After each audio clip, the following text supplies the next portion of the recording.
No, Matt won't mind too much, so we're going to get started without him. And we are going to come into open session, and if you'll stand with me, and we'll the Pledge of Allegiance. I pledge allegiance to the flag of the United States of America and to the republic for which it stands, one nation, under God, indivisible, with liberty and justice for all. Thank you. And we'll stand for a moment of silence, please. Please remember all of us, because this is not easy decisions, and we're glad that you are here. Thank you. Please be seated. Okay.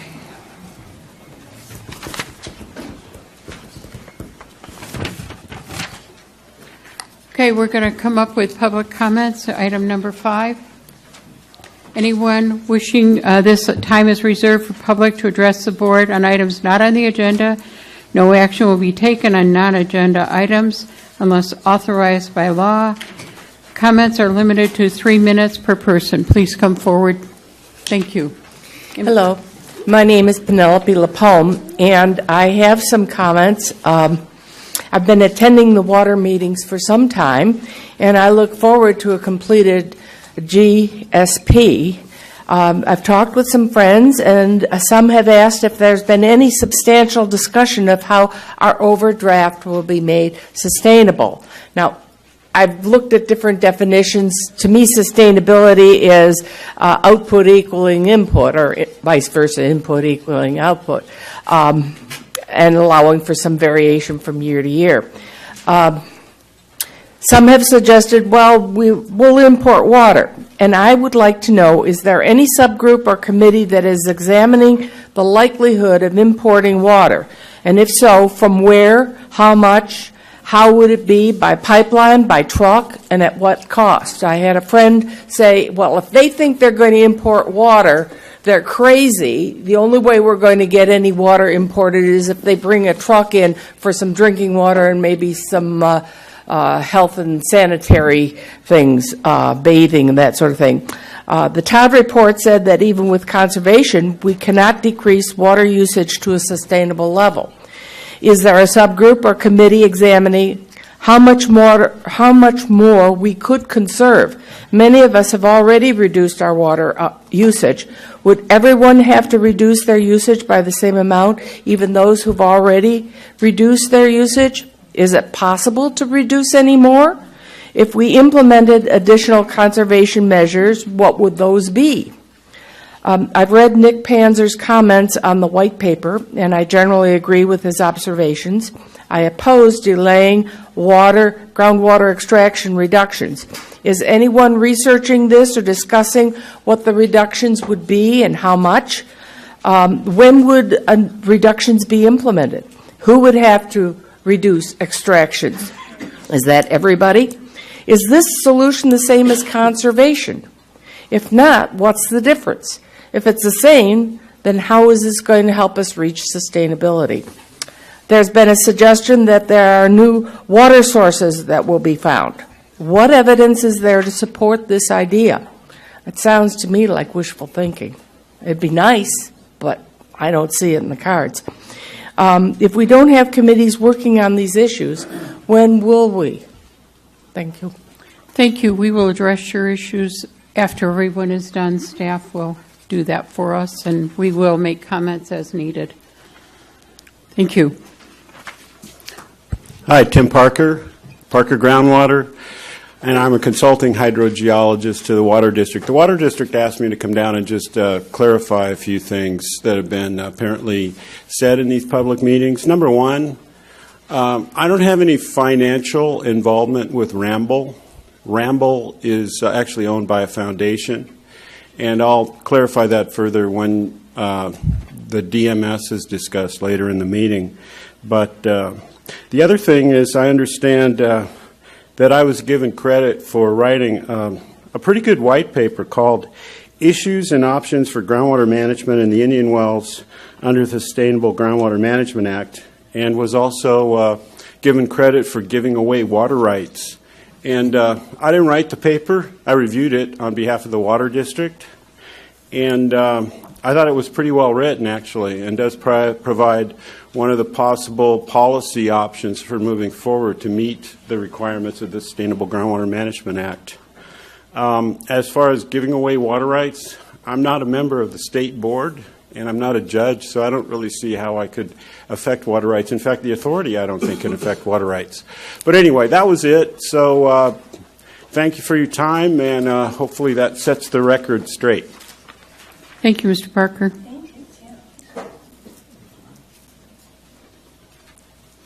Hello, I'm Carol Wilson. I'm a Realtor of the Year, actually. And I also sit on the PAC committee. And I wanted to express a great concern that I have been feeling or hearing about the apparent lack of unity shown by the board in regard to the Danish Stanford Ramble research. I'm not sure what to call that exactly, but you know what I mean. It is my understanding the Danish study will be the standard for the state of California. Seems to me it would behoove the local GSA to embrace the results. Would like to have the assurance of the board that it will not only review the results, but adhere to its findings. There seemed to be some confusion or some dissension about that at the last meeting, and we need to have unity so we can arrive at a good decision. Thank you. Thank you.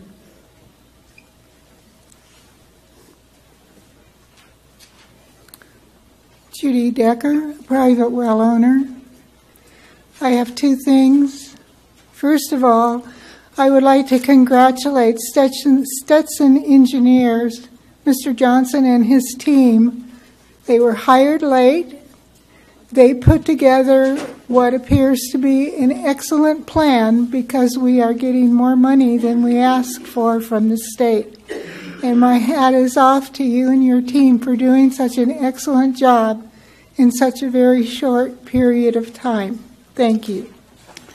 And the other thing I have is to Mayor Chairwoman Breeden. I would like to thank you for sending out to all of the stakeholders the announcement from the state that we received, that we are going to receive our money. Thank you for that, Peggy, and your hair looks cute. Thank you. Thank our staff.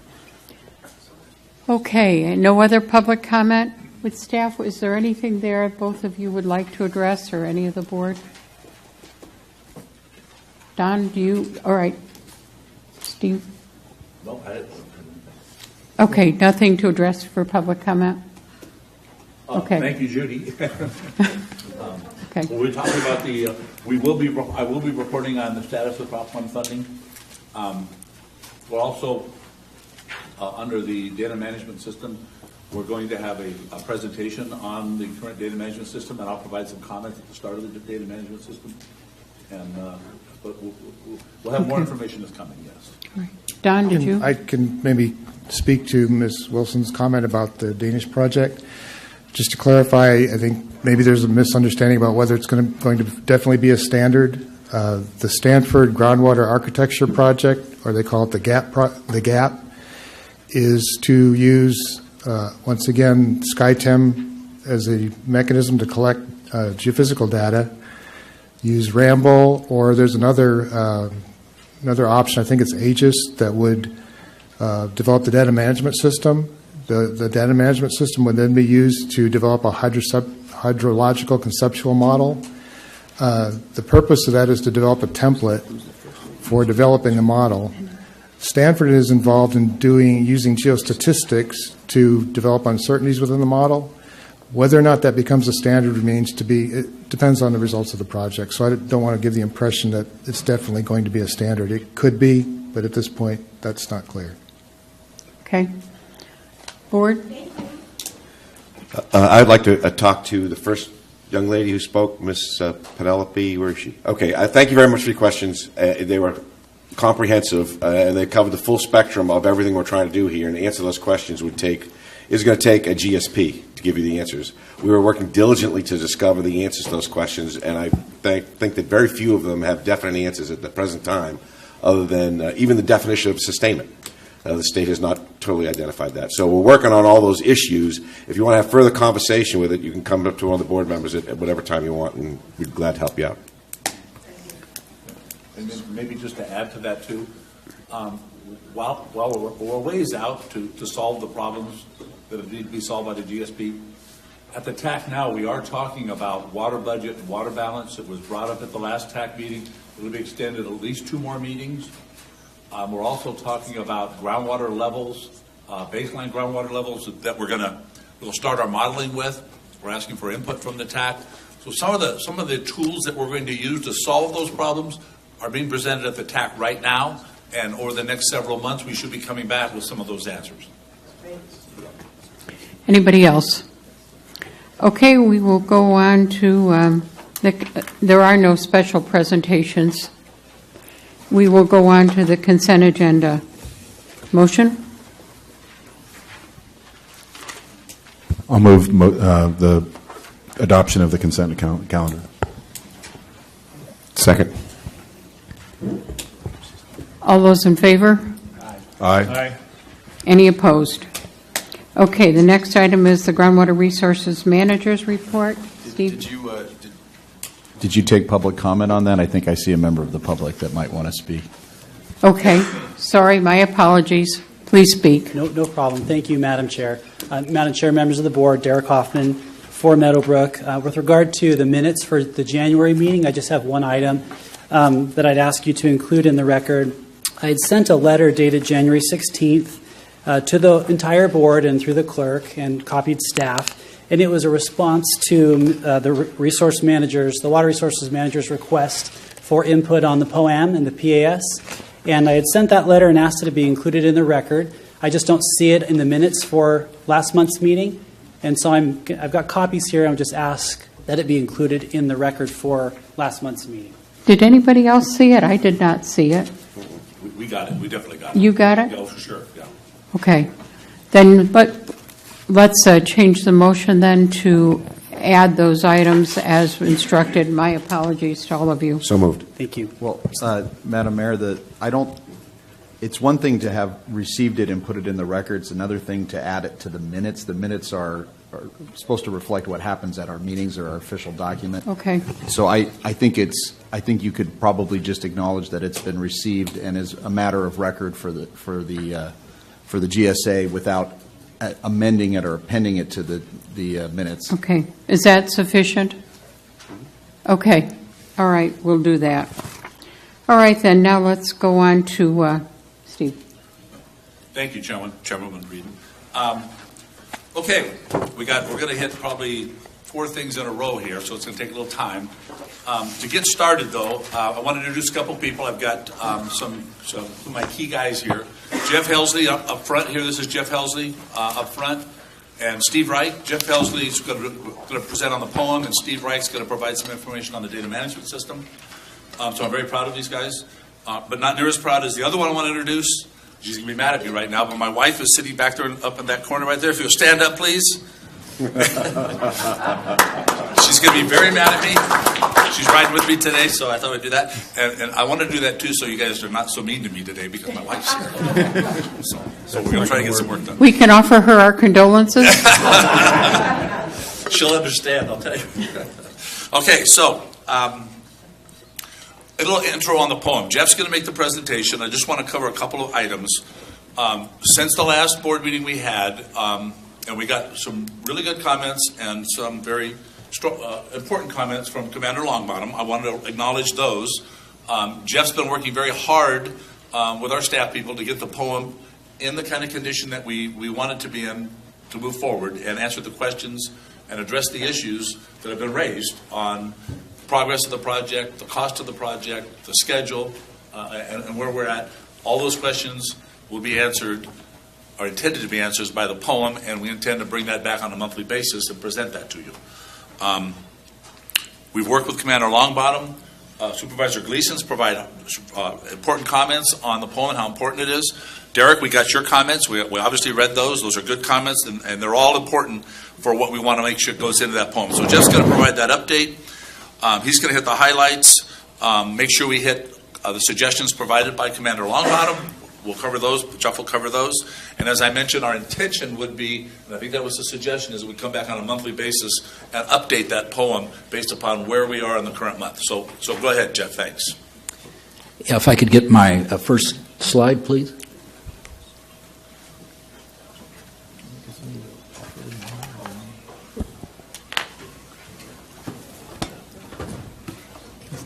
There it is. I don't think we have copies at the moment of this. We had intended to have them here. And that's on us. We got a revised version of it here just shortly before the meeting. To go back a little further in the history, there was a draft poem before we got involved. We were asked to take that and and we had paper copies, to translate it into a program that we could work with. We did that. We were then asked to add, responsibility for the tasks that were on the poem. We more recently were asked to put the budget numbers, the expenditures to date, the percentage completion, to work on the responsibilities that were identified. We've divided those down some. And to clean up the critical path on the poem, so you could see, the things we're working on. What are the most critical things? What's going to impact the overall project schedule and our end goal to have our GSP, our groundwater sustainability plan, completed and approved and submitted on time. So we've made those changes. The poem still does need some work in it. We actually tried to make a change to it this morning, and it shifted some things it shouldn't have shifted, so not everything in here is as we would want it. We will have another version at subsequent meetings. Every meeting will have an update on this. Of the items you see there, and I realize you can't read that, the top 10 lines are work that others are doing or have done. It's the USGS recharge study, the brackish water study, SkyTim work, the salt nutrient management plan. And when we show the status of all those as we know them, and we're probably not up to date on that, when we make our next revision, we'll reach out to all the folks that are involved with that and see if we can get a better reading on the status of those things. That's the top blue patch there on the left, going down a little bit towards the middle. We've got the work we did on submitting the grant application. That's complete. Then we get into the database management system.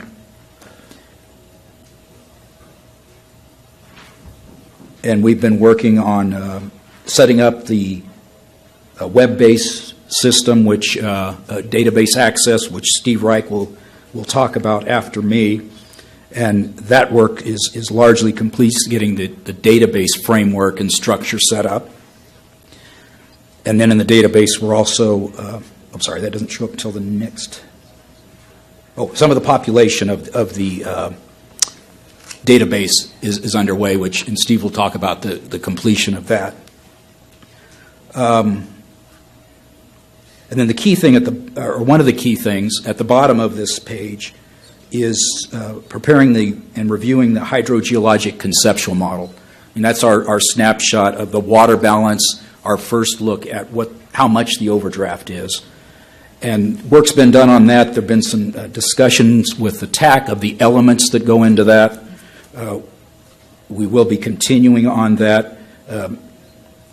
We'll have a draft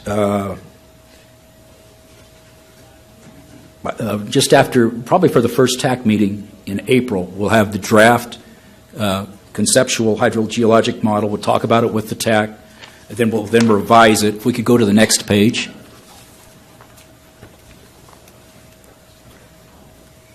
We'll revise that and go back to the TAC and discuss it, have some additional discussion in May and probably into June. We're scheduling to talk about that with the TAC. you start to see some of the critical path, the things that are in red there. The review, the first red line is the review of the the review of the model, the existing DRI model that we did. The memo was given to the TAC. They've given us some comments. The Navy has a couple more comments that they're going to give to us, and that completes that review of the existing model. The next red line is really probably the most critical thing at this point, and I would point out that, and that's the updating of the model, of the DRI computer model of the basin. There's some updates that were recommended to make it more suitable to do a groundwater sustainability plan. That one is probably somewhat behind schedule at this time. We've been talking, the Navy, of course, is funding the DRI model. They're working on the contractual issues with DRI and refining the scope. And then there'll be discussions on where that fits back into our schedule. So we'll be getting another round of feedback on that to update this the next time we meet. But that's one of the key things we need to watch, because the model will be used to model any of the management actions that we need to take or and want to evaluate for getting the basin into sustainability. Jeff? Yes. Got a second? One of the things that Commander Longbottom had asked about was, or requested was that, because you just identified one, where we have areas that it looks like we may be falling behind schedule, or we need to pick up some speed or something on what we're doing, to make sure we identify those and talk about those. And I just wanted to point out that, because you hadn't mentioned it yet, and I know we both know that, but the intent would be, and this is for Commander Longbottom too, we know there's a schedule, we're trying to follow the schedule, we know there's a lot of work that needs to be done, but we are also internally looking at, depending on how the schedule works, alternative ways to get to where we need to be on the GSP. So if things do get delayed, if things do fall behind on the modeling, we'll either adjust our schedule or we'll look at alternative ways to satisfy the GSP requirements. But we're looking at alternatives too, knowing that there's a certain timeline to get the request in, to get the funding, and to get the model updated. There's a certain timeline. So we haven't identified it yet, because we haven't identified that we're far enough behind to look at alternatives, but we are certainly looking at alternatives just in case there is a problem. So I can tell you we have the money, and we're in the process of contracting that. So I can't really read the date, but the end of March, the end of March is when we expect to have all of that done, the model updated with the 3 required items. Okay. And so we'll strive to get it by the 14th of March. That's great. Thank you. Yeah, that'll work within the schedule. That would be great. Okay. Let's see.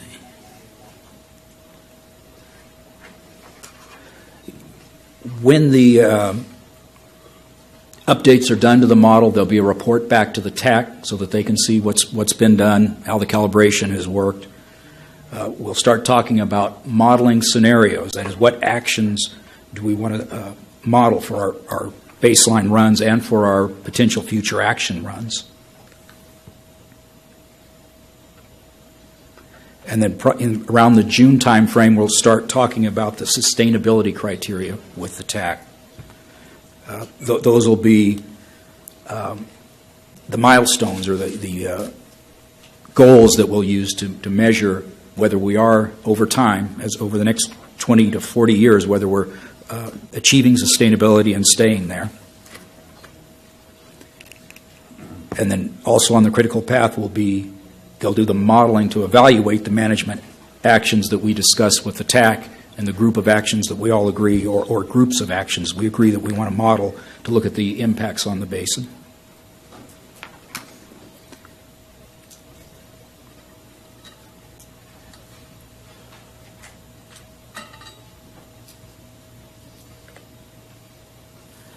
We have some additional modeling we'll do really later this year and into next year to include some of the water quality parameters. So in addition to looking at just the quantities of water and the water levels, we can look at impacts on water quality of both the baseline, the current condition, and some of these management actions that we might need to take.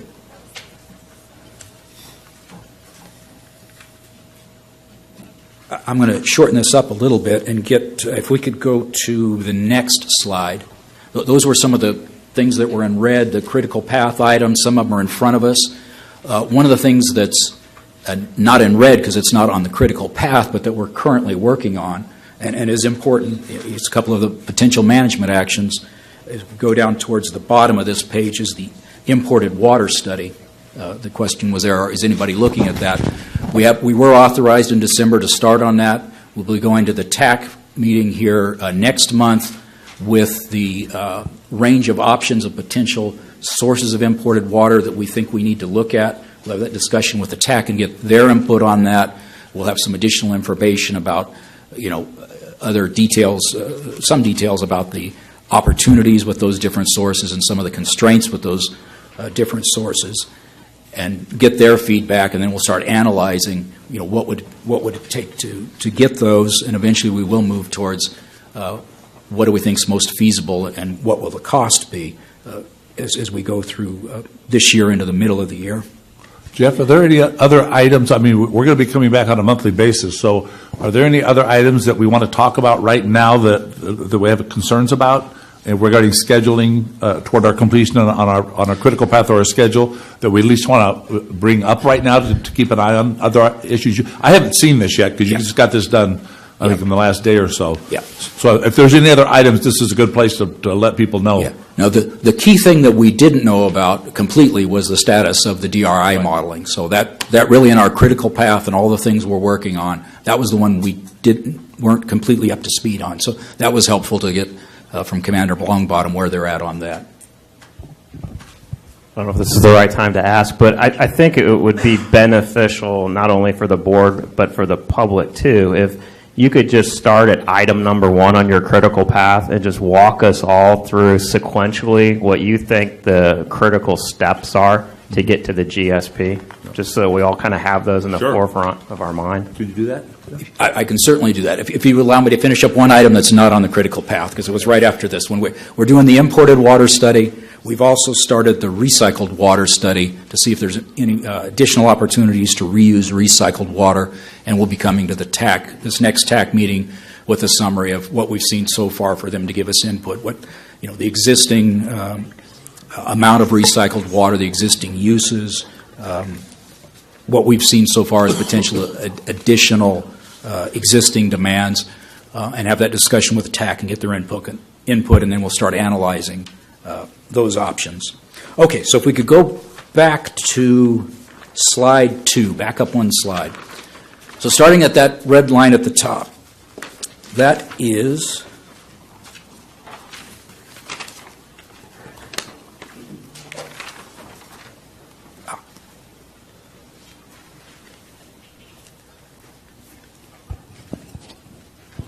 You need to back up a slide, please. Yeah, could you go back one more slide, please? That's what I thought. Is that the one you're looking for? No, I'm sorry. Go forward one more. Now I know where I'm at. So the first item, the first red item at the near the top there, and all the red items are critical path. That is the review and evaluation of the existing groundwater model.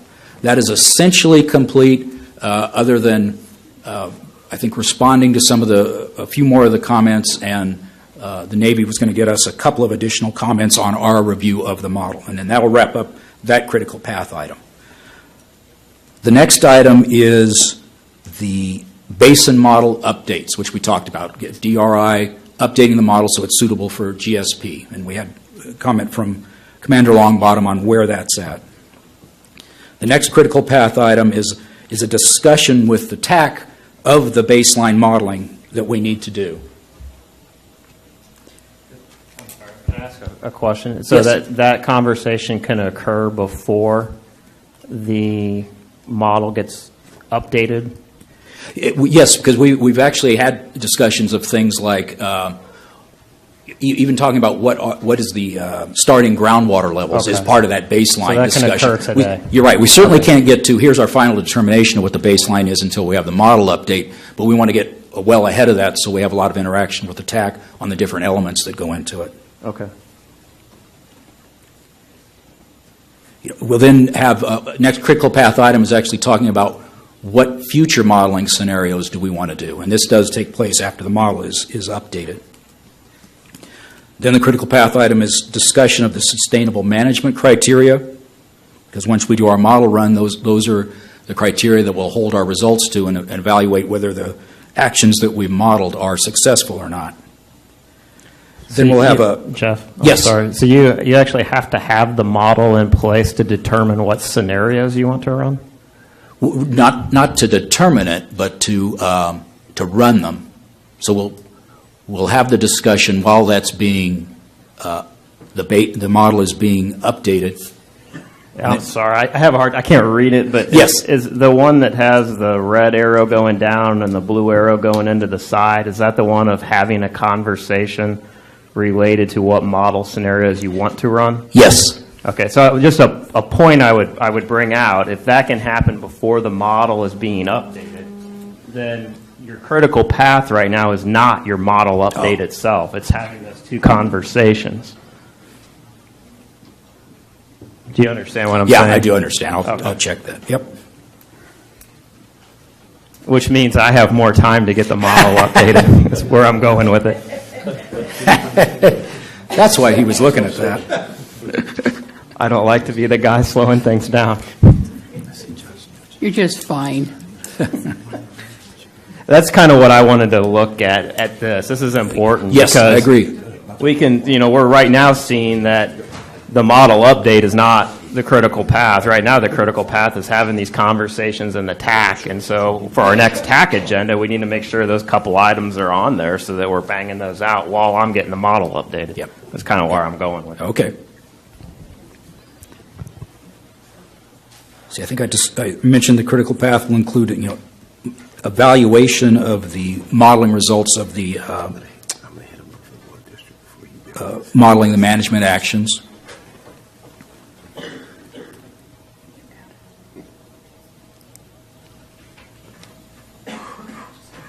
And then once we look at those results, we'll finalize our management criteria, our sustainable management criteria. And then we're down kind of in the middle of the page. One of the critical path items is to look at the water quality modeling and our evaluation of potential land subsidence due to overdraft, and come to agreement on what our water quality modeling is showing us. And these are all model runs that need to occur. The water quality is, yes. Okay. The land subsidence is a slightly separate analysis. Okay. And actually, we show a critical path line at the bottom there. That is not. What do you need for land subsidence to be able to model that? Because our model, the DRI, doesn't do land subsidence. No, there was Steve, I don't know if you know, but there was analysis, some data taken by USGS on subsidence in the basin. I haven't looked at that myself. Yeah. But I guess where I'm confused and just want to point out, related to critical path, if that doesn't sound like a critical path item to me, running that land subsidence, because it could be occurring today, right? Well, it's one of the criteria for showing that we do have a sustainable management plan. So we just right. But the items that we just got done talking about as needing to happen immediately were having the conversation in the TAC. I'm sorry, I'm going to ad-lib this because I can't really read, but having the conversation in the TAC, deciding in the TAC what potential additional models we want to run. This could happen simultaneously to that. You don't have to have those two conversations, correct? I see what you're saying, yes. And so one of the ways to shorten up your critical path now is to throw some more resources at doing this at the same time you're doing those other two, and you just save yourself however long that duration is. One of the things we might need, though, out of the modeling is what is the projected future water levels, so we can analyze, based on the work that's already been done on subsidence, as it relates to the groundwater levels. We're then going to do our model to show what are the potential future groundwater levels under the different management scenarios, and we need to come back through and look at how that might impact subsidence. So we do need the model then? We need the results. We need the updated model performed in order for you to do this. I thought your question was whether the model model subsidence, because it doesn't, but we need to look at the results of the modeling and then bring another analysis of subsidence and say, do the modeling results on water levels indicate to us, with this, based on this other information, whether we're going to have subsidence or not? Okay, so you can slide that whole one. So this is the one that just has the red arrow going down, right? So that can move back and be parallel with the two above it, because you don't need to have those two conversations in order to run that subsidence. All you need is the model updated. No. You don't understand what I'm saying? Too short. Thank you. I need a ladder. I do. I can save this. Are we going to distribute this out? Yes. Yeah, so I'll save this, but this is the kind of things we need to go through initially and get all of these little intricacies worked out so we definitively know what needs to happen before we can move on to the next step. And then as we're tracking to it, and if we start falling behind on anything, we can have the conversation of, hey, do we really have to have that thing in front, or can we compile some additional resources and try and work a few things in parallel to shorten us up a little bit, I guess. So I'll save everybody my... We will get together and talk about that. Like I say, I need to get a few things straightened out, and these aren't quite right. Okay, thank you. We can talk about that. I will say about that last issue is maybe we can do some of it in parallel, but those discussions are the discussions of the modeling results. We want to make sure that TAC is okay with the results we produced before we then apply the subsidence analysis to it. So, and that's a brilliant insight, because as all of these things are stopping, we need to flag everything that may need a TAC or a PAC input and make sure that our completion allows for that input to go into the TAC in enough time to meet our Brown Act requirements, et cetera. So those are kind of little nuggets we need to put in here, that if it needs a TAC review, that the deliverable is done in enough time to get on the TAC agenda, et cetera, et cetera. Yep. If we could go to the next slide. There's only what's shown is only one critical path item, but again, that is a glitch. That is not truly a critical path item on there. We'll get that fixed. That is collection of monitoring well data. If we go to the next slide, and here you can see little red blips all the way down. That's actually where we're. We've had discussions with the TAC and at the board about a lot of these critical elements: the conceptual plan, the modeling scenarios, the land subsidence. All of those little steps are actually distributing the draft chapters of the GSP itself, distributing each one, the reviews. And all the way down through, reviews by the TAC, coming to the board, and then down towards the bottom, we actually get into the process of having a public hearing and an approval of the GSP, and that's out in late 2019.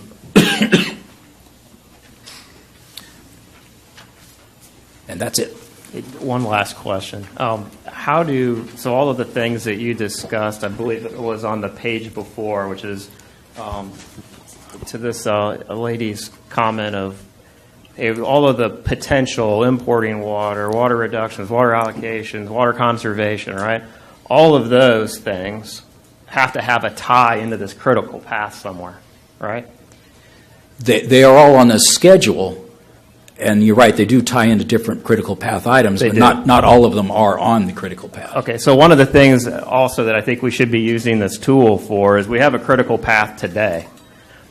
Every one of those other items that's happening in parallel, while it's not the critical path today, the conversation that we should be having at the board as we track through the progress of all of those is how many days we have left before they become critical. Because if any one of those non-critical path items starts falling behind schedule, we could be backwards in about a matter of 30 days. We just got to make sure how much float, we call it float, how much extra time we have before that item becomes critical. Yep. Because folks might be sitting back going, oh, we're a week behind or we're 2 weeks behind. It's not a big deal. It's not a critical path item. But very quickly, that concept of figuring those things out will become critical path. Yeah. So, okay, thank you. Yeah, that's exactly right. And I know you can't read it, but we have been looking at some of these items for that same reason, is where are we? We don't want the end date to slip. what resources do we have on it? Do we look like we're going to meet it? So as we got this updated, we were going back and reviewing that ourselves. But we'll get it cleaned up and get it out to everybody. Jeff, can I make a comment? Yes. I just want to address the commander's question. I think that when we talk about the model, we talk about where we are, there's issues on here, I think, which are really important when it comes to when we're introducing those to the TAC. But talking about providing resources, those resources are being delivered today in terms of we're looking at the water budget, the conceptual model, in terms of compaction, we look at clays, we look at what we call an elastoc aquifer, an inelastic aquifer, and we put together our hydrogeologic conceptual model. And so all those processes are going on today in order to meet this schedule, to meet the PAC and the TAC. So those resources are being applied so that we do meet these schedules that are coming up here. I think you bring up a really good point is why are we rushing to finish the model update if we have these other issues that need to be addressed, right? No, I'm sorry. If that's what it was implied, is not at all what I'm saying. What I'm saying is that this is a good tool, that some of these things that are kind of being worked in the background as non-critical path items, we've got to maintain the progress on those because we may have to throw additional resources at them to keep them from becoming critical path. Right, so if you've got a non-critical path item that's supposed to complete by the 1st of June, and if today we're supposed to be 20% complete on it, but we're only 10, and we're projecting that if we maintain the amount of money, people, hours, we're going to slip past that 1 June date, and all of a sudden we're going to be 30 days late on that. This is a tool that we as the board can look at, and you as the water resource manager can look at and say, board, we need to divert funding here. We need to call a second special meeting of the TAC. We got to get this thing back in the box. Yeah. That's what I'm saying. I'm sorry. Yeah.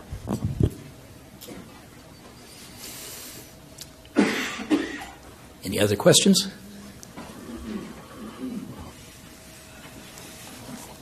Thank you. Are you going to take questions from the public now, or are you going to take questions after your whole report? I hate to have the meeting go long, but since we've got 4 completely different topics, it might be good to get them done. So if there are comments, to do it now. All right. I assume there's none. Okay, thank you. So, okay to move on? Please. Okay, thank you, Chairwoman.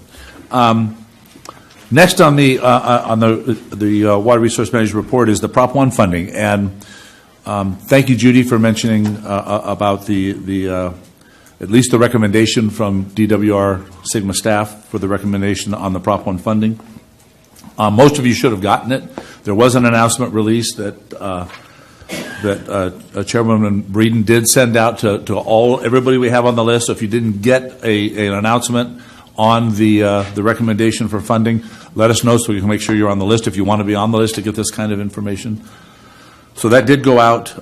Just as a report here today, DWR staff did recommend full funding for the authority's Prop 1 grant application. Category 1, $646,000.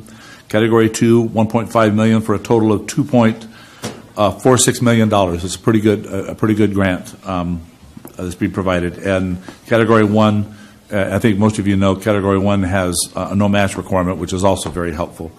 The scores, I don't know if all of you, any of you went online to look to see what was released by the state. For Category 1, out of a total of 14 points, our score was 10 points. And I will tell you that we did a lot of the Category 1 application at the tail end. I think there was a discussion after we had a first draft of the Prop 1 application. There was a lot of input to include Category 2, but a lot of discussion to include a Category 1 application too as part of that review. So we put a lot of that together pretty fast with a lot of the folks here. But when you look at the other scores, most of the scores were somewhere between 8 and about 12. So we're right in there on those. On the Category 2, the $1.5 million, we did receive a score of 18 out of 19, which is a pretty good score. We did get an email from Tim Ross from DWR commenting on and congratulating us on getting such a high score. The only point we missed one of the points on work plan preparation, and frankly, I thought we had a pretty detailed work plan in the Prop 1 application, but that's the only point we missed. Based on dollars that were allocated for this, there was 76 Prop 1 funding request being recommended. Based on dollars, we were in the top 8. This authority is one of the top 8 of all of those fundings that were provided, which is good. And based on funding, again, for scoring, the authority was in the top 4. So it was done pretty well. I think everything came out pretty well. After the notice, it was 15 days for public hearing, and then they will effectively adopt the staff's recommendation and go forward, and we will be secure at that point with our grant funding. I'll tell you one more note is that coordination with the state. We're learning a little bit as we go, but we kind of learned that typical contracting agreements, processing agreements with the state, take upwards of 5 to 6 months on a normal basis. The Sigma folks at DWR are trying to fast track this, and they're trying to get the agreements done if they can in a month, so we can get going on these agreements as soon as it's approved. Get going on the agreements to get it done in a month, which means the funding obviously will be turned around faster too. To get started on that, we have already downloaded their draft agreement. We're looking at it internally, and we've provided it to all 3 legal counsel, and I think Keith is taking a look at it right now. To take a look at that so that when the 15 days are up and we presumably get our full award and they start looking at the agreement, we'll be ready to go and we'll be able to put that agreement right back into their hands for their review about our comments and get the agreement going. So we definitely don't want to hold them up. If they want to fast track this for a month, we want to make sure we're ready. So we're already started on that. And that's all I have right now on Prop 1 funding, unless anybody has any questions. Any questions from the public? Okay, go ahead, sir. Well, thank you. The next item under the Water Resource Manager report is a groundwater modeling. Fairly brief report, and I got to be real careful here because I'm probably going to do it, is jump on right all over Adam's report because Adam is giving a TAC report, and my report really is just a report out of what happened at the TAC. One of our staff members, our modeler, Jean Moran, she's been here before. I think you've met Jean. Jean Moran did come to the TAC. She made a presentation, provided several handouts ahead of the meeting. We're trying very hard to make sure we get you folks material before the TAC meeting so that you have a chance to review it before the TAC meeting, can come to the TAC meeting prepared to talk about things. We have things on this next TAC meeting. We're trying to do the same thing. For example, we've got imported water, recycled water. We just met in my office yesterday, started talking about what that deliverable is going to look like so we make sure we get it to Adam for his agenda package at least a week. Our goal is a week ahead of the TAC meeting. So she did provide handouts. She made a good presentation. She had a PowerPoint presentation. Primary topics we're talking about, which I mentioned before on the discussion about overdraft and the big issue here with overdraft. She did talk about water balance, the standard practice, state practice, best management practices for determining water budget and water balance. She walked through some of the different components that we're going to be dealing with in this basin for water budget and water balance. She provided a list of the other reports that have been done by other agencies. And I think what the thing to take back from that is, while there's some variation, the reports done by others to USGS and Todd and some of the others that have done studies, they're not that far apart.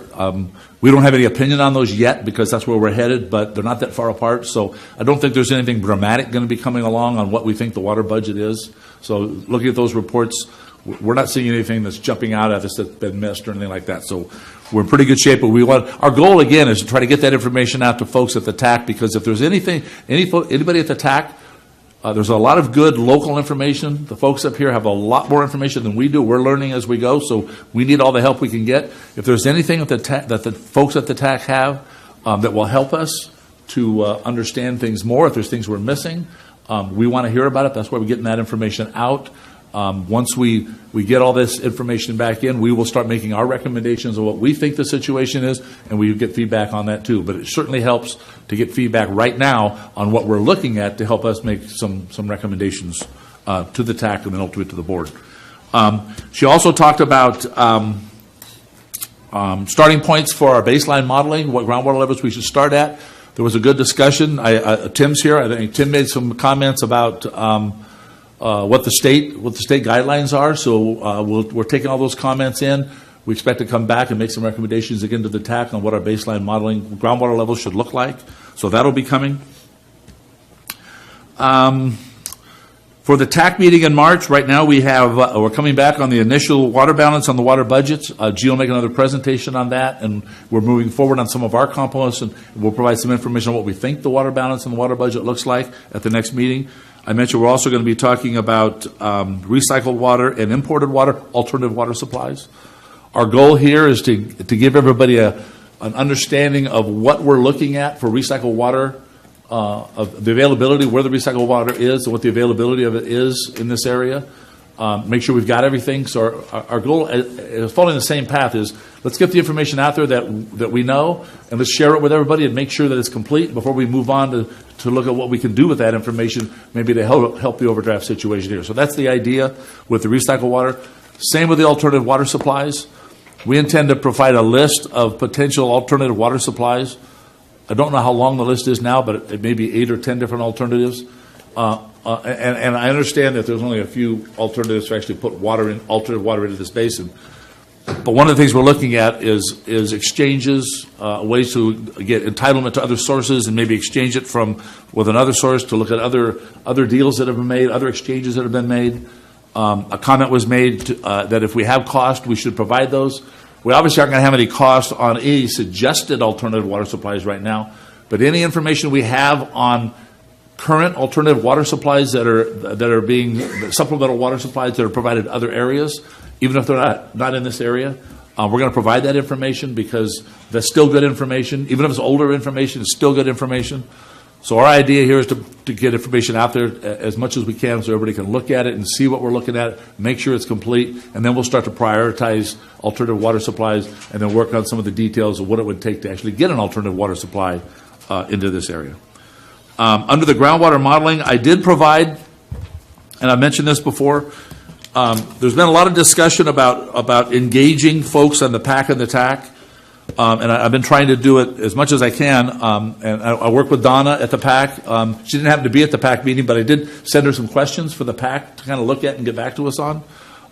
These aren't decision-making questions. These are like thoughtful questions about what they think. And I want to know what they think, and we want to hear about what they think. So I provided some questions to Donna for the PAC. I think it may go over to the next meeting, but we'll get there on it. And we did provide a couple of questions for the TAC. One of them was, what are the TACs feeling in general? Our Technical Advisory Committee, what are the thoughts about overdraft? I think everybody believes, I shouldn't say that.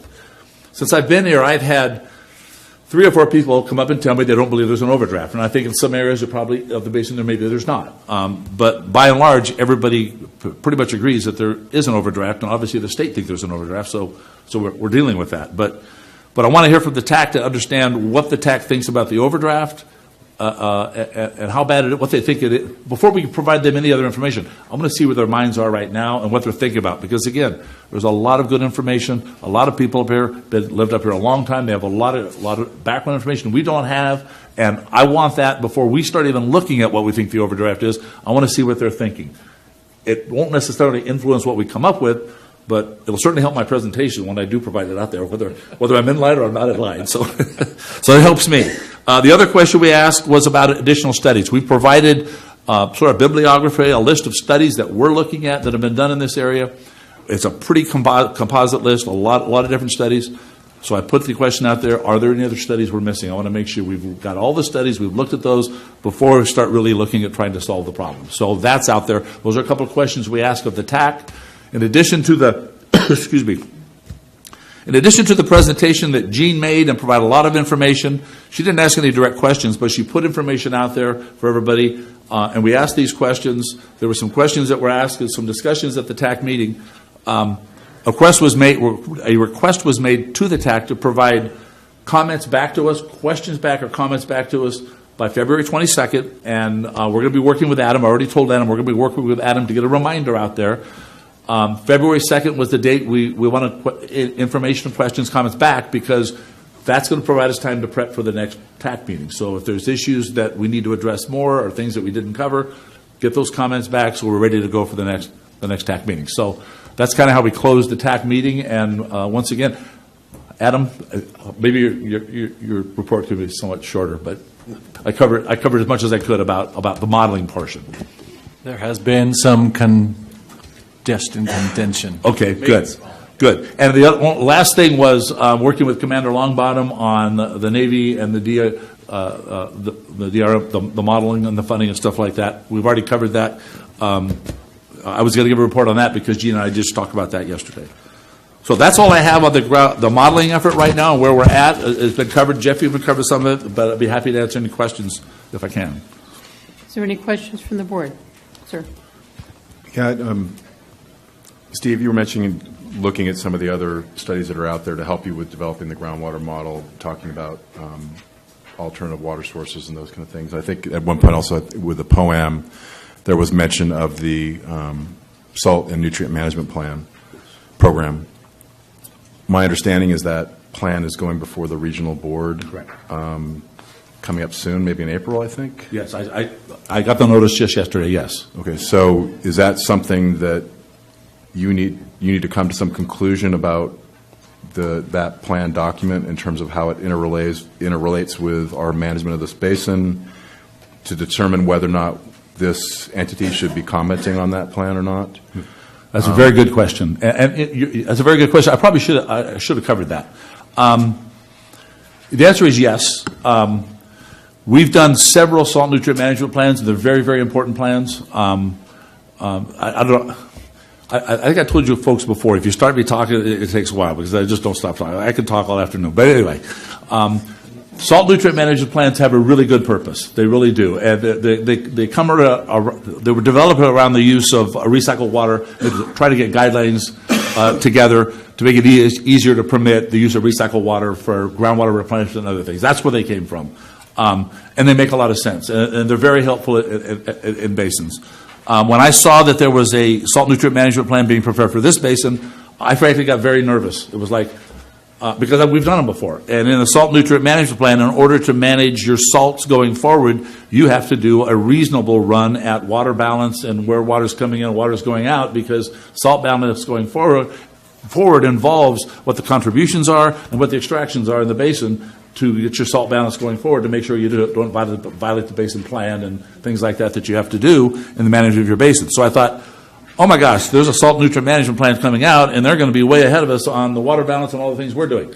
But I did read the draft. I could still a draft till the board adopts it.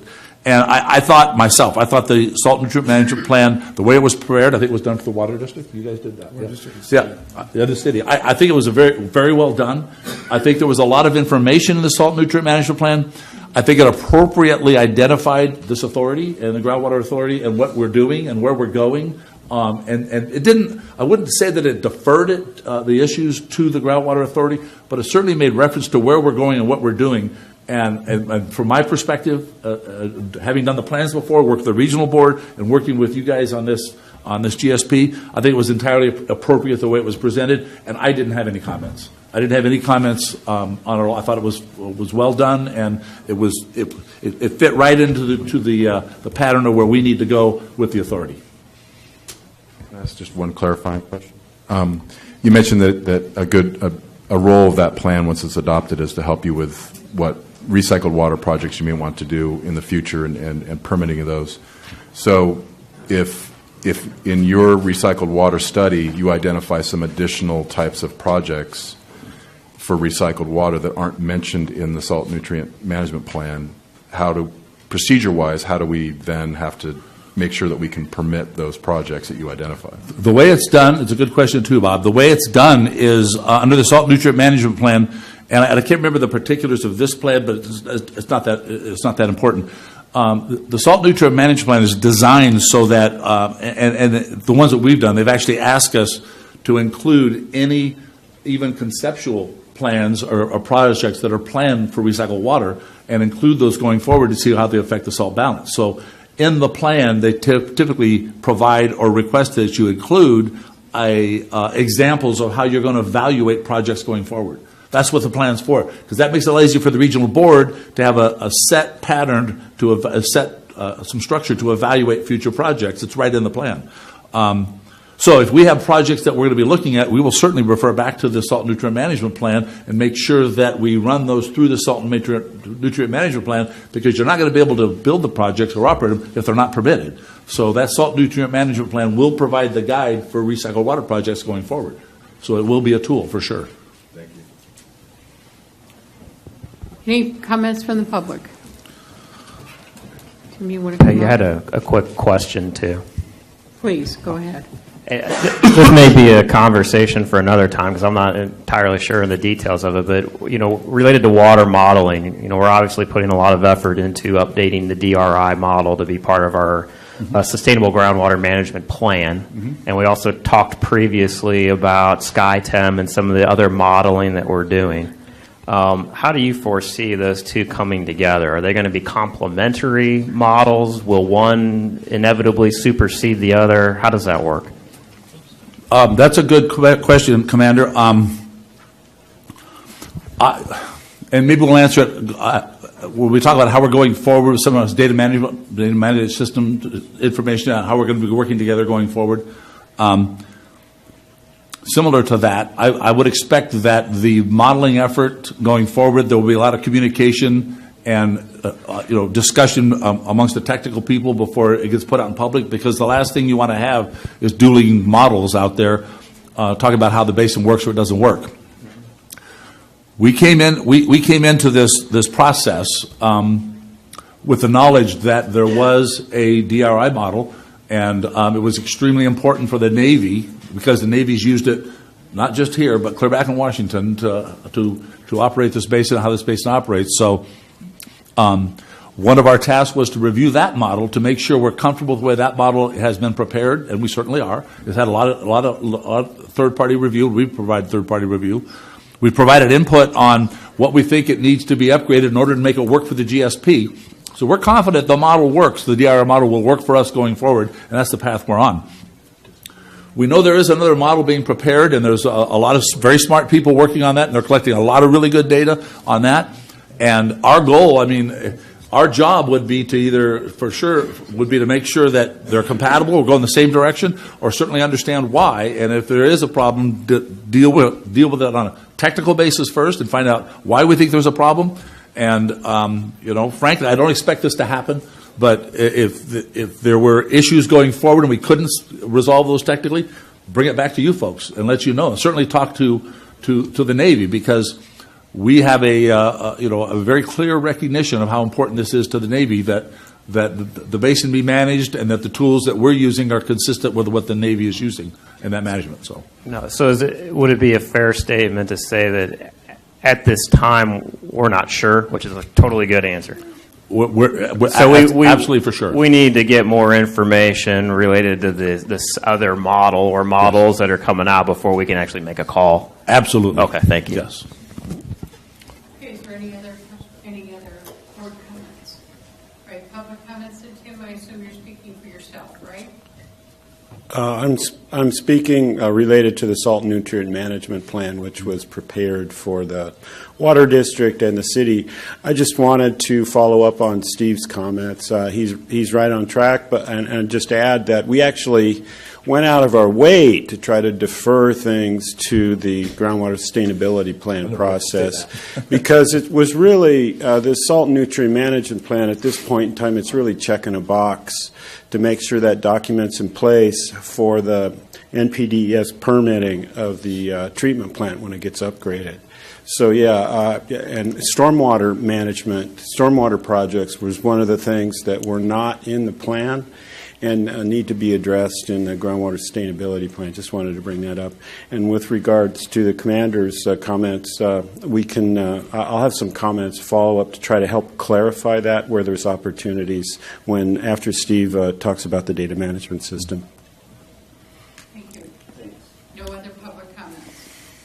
Okay, sir. Sure. I'd just like to say thanks, Tim. I appreciate that.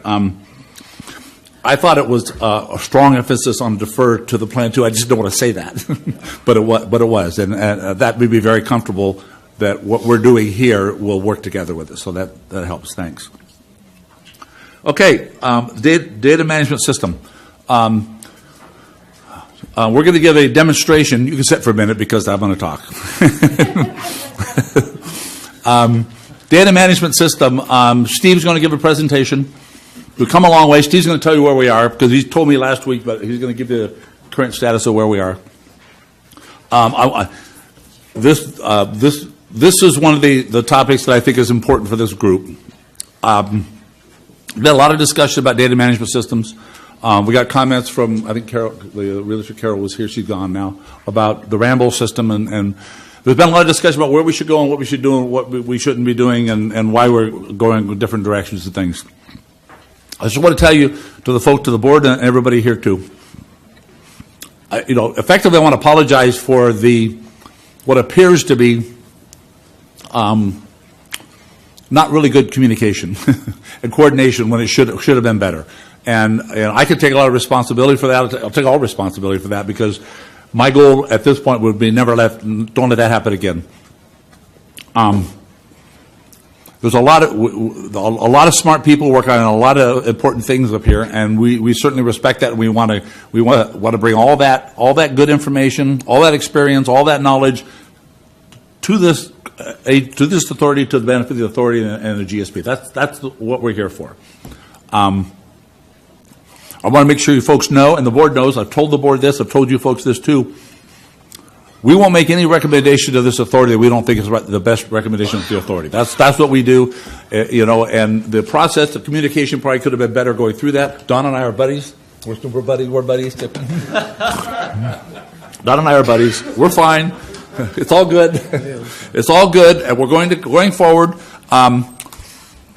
The commitment I want to make to you folks, to make sure you guys are aware of that is, and this was my job, and I'm going to make sure I do my job, and that is all of the benefits that are out there that are available to the authority on the Rambo system with Tim and Don working on it and the Rambo folks. We've talked to Max. He's a great guy. All the benefits and everything about that are available, that can be used, that are of benefits to this organization, we're going to access those. We're going to work together and make sure we use those. We've been moving forward on a data management system. Steve's going to provide that here today. That's focused on the GSP and making sure that we meet the requirements of the GSP and we stay on our budget and we stay on our schedule because we've got a very rigid schedule to get things done. So we've been moving forward on our data management system. But we got some of this information about this alternative and ways to go. I think we're pretty clear. I think we're on the same page on where we're going at this point. We're moving forward. We should have our data management system. It's up and running now for certain, and it's somewhat. Steve's going to tell you how populated it is. He's going to show you some things, but this should be completed and ready to go with access. We provided some access provisions. The Water District and some of the group and Rambold are working on a lot of different things, including the data management system. There's a lot of work being done over there, and we're going to work closely with them. I've offered to give reports on a monthly basis as to where we are and where they are to the board or the TAC or whatever. We'll figure it out, but the commitment is to make sure, to the benefit of this authority, that the best information and all the information that's important to this authority, to running this authority and giving a GSP and making sure all of the tools are there, that's our commitment, to make sure you have those. And a second commitment is not to have this kind of diversion again, if we can. So, and Peter, I appreciate your comments. I think Peter made some comments to me about, there's communication issues on both sides. So I'm going to take responsibility for communication issues, and we'll go forward, and it won't happen again. We'll stay in close communication. So, Steve's going to present where we're at. Let me see if there's anything else I wanted to make sure I covered. The brackish water study. I think that was all I wanted to cover. Did I cover what you wanted me to cover, Peggy? We talked? Yes. Okay, thank you. So, Steve, if you're ready, we'll give you a quick run through to 10 or 15 minutes on the DMS. Good afternoon. My name is Steve Reich, and Steve and I figured we'd just throw Steve's at you just to keep you on your toes. This is my first time in this building, and I had come thinking that we were going to be set up like we are at the TAC. And so I was going to operate the DMS from here and that way I could show you on the screen.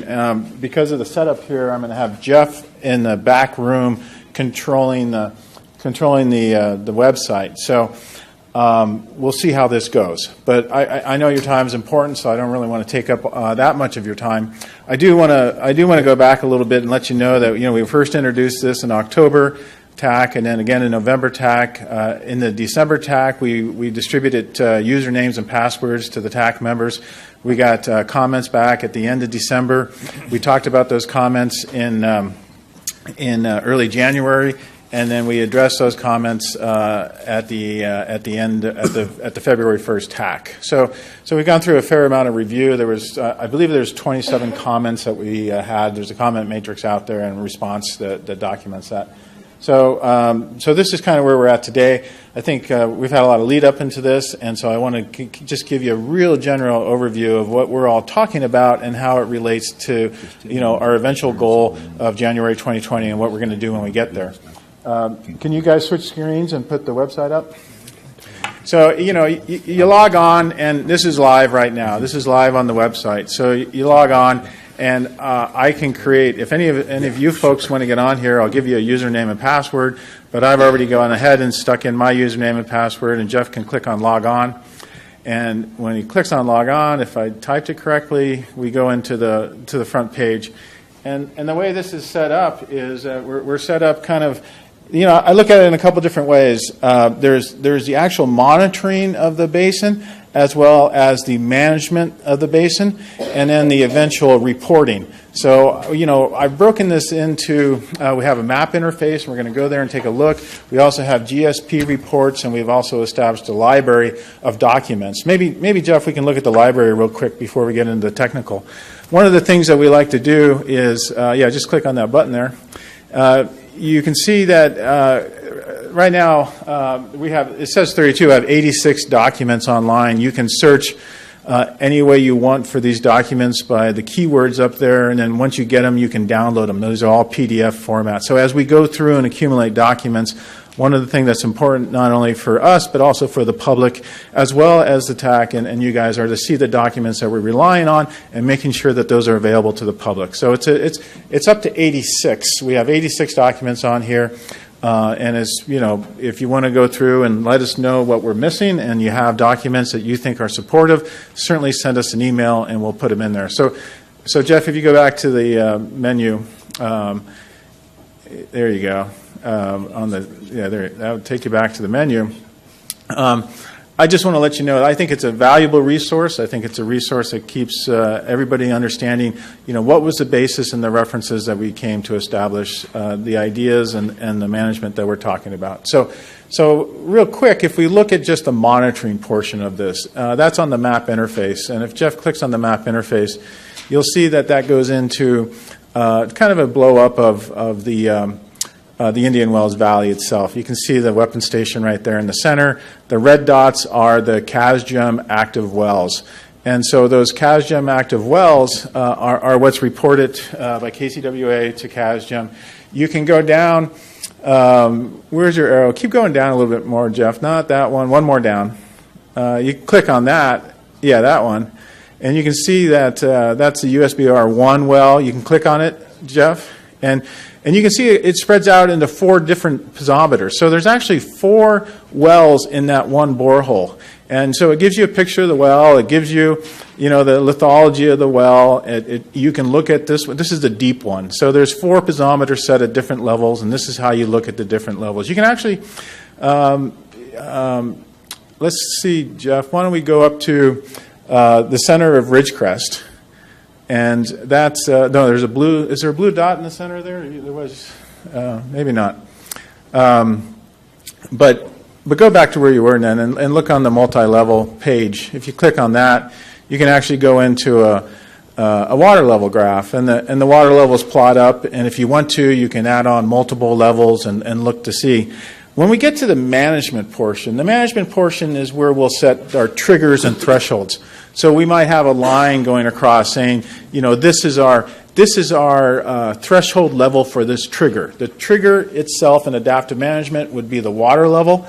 The threshold would be the value that we would not exceed or drop below. So as soon as we get to that portion of developing the GSP, we will have established the wells that will be used for managing the basin, and then on this graph we'll show you what those threshold and trigger levels are, or excuse me, what those threshold levels are. And then the model is, the DMS itself, it keeps track of that. As the data is updated, it knows if it's within 3 feet of that threshold. It knows if it's crossed that threshold. It knows when to make an action. So when you get towards that threshold level, it will issue a warning saying this area is becoming, is getting close to that threshold level, or this area is in exceedance of that threshold level, and it will set out a warning, and we can take a look, and then the GA here can determine what kind of action would need to be taken based on what we put in as mitigation items in the GSP. I don't want to go too far down that road. I just kind of wanted to give you an idea of what that monitoring system does and how it relates to the actual management. Jeff, if you go back to the main page, if you click on that, and then go back into data management, I apologize. Or data, map interface, sorry, map interface. Oh no, go back. And then back in the map interface. So, there's other things that we've done, I think, that are important to this. We have the calcium wells that we're showing here. Jeff, if you go over and click on miscellaneous on the legend up there.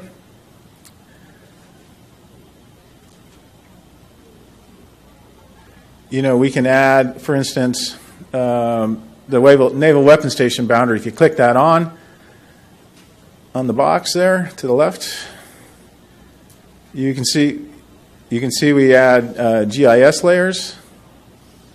So we can see where the weapons station is. If you want to, you could go up to the geology, Jeff. Click on that. And we could add, say, what are add in the USGS quaternary faults, as well as the faults that are in the DRI model. And these are parts of our current understanding. Certainly, I think, as Steve indicated, when the hydrogeologic model is both developed by Stetson, and then when the brackish water study comes out with their hydrogeologic model, that will be reviewed, and the aspects of that can be incorporated will be incorporated into showing this. I think from the Navy's perspective, I also wanted to click on one of those wells. Jeff, could you go and click on the red dot at the top of that fault? Yeah, there you go, on that red dot. Right now we're not showing those water levels. Our understanding is to keep the security of the Navy data from the public, and so we have a notice here saying these are wells that we can keep restricted in terms of information based on what the Navy wants to. Monitoring wells? Yeah, the monitoring wells. There's no issue with monitoring Great. wells. It's the production wells. That right, and I put this on here just as an example. I have an understanding of that too. So this is really just an example to say that we can turn some wells off, we can make those available to the public, or not make them available to the public. And so, yeah, it's more of an example. So anyways, those are just some of the key items. Any of you folks can get on here. I can give you a username and password. Look around. If you go back to the main menu, Jeff, looks like you have to hit the back button.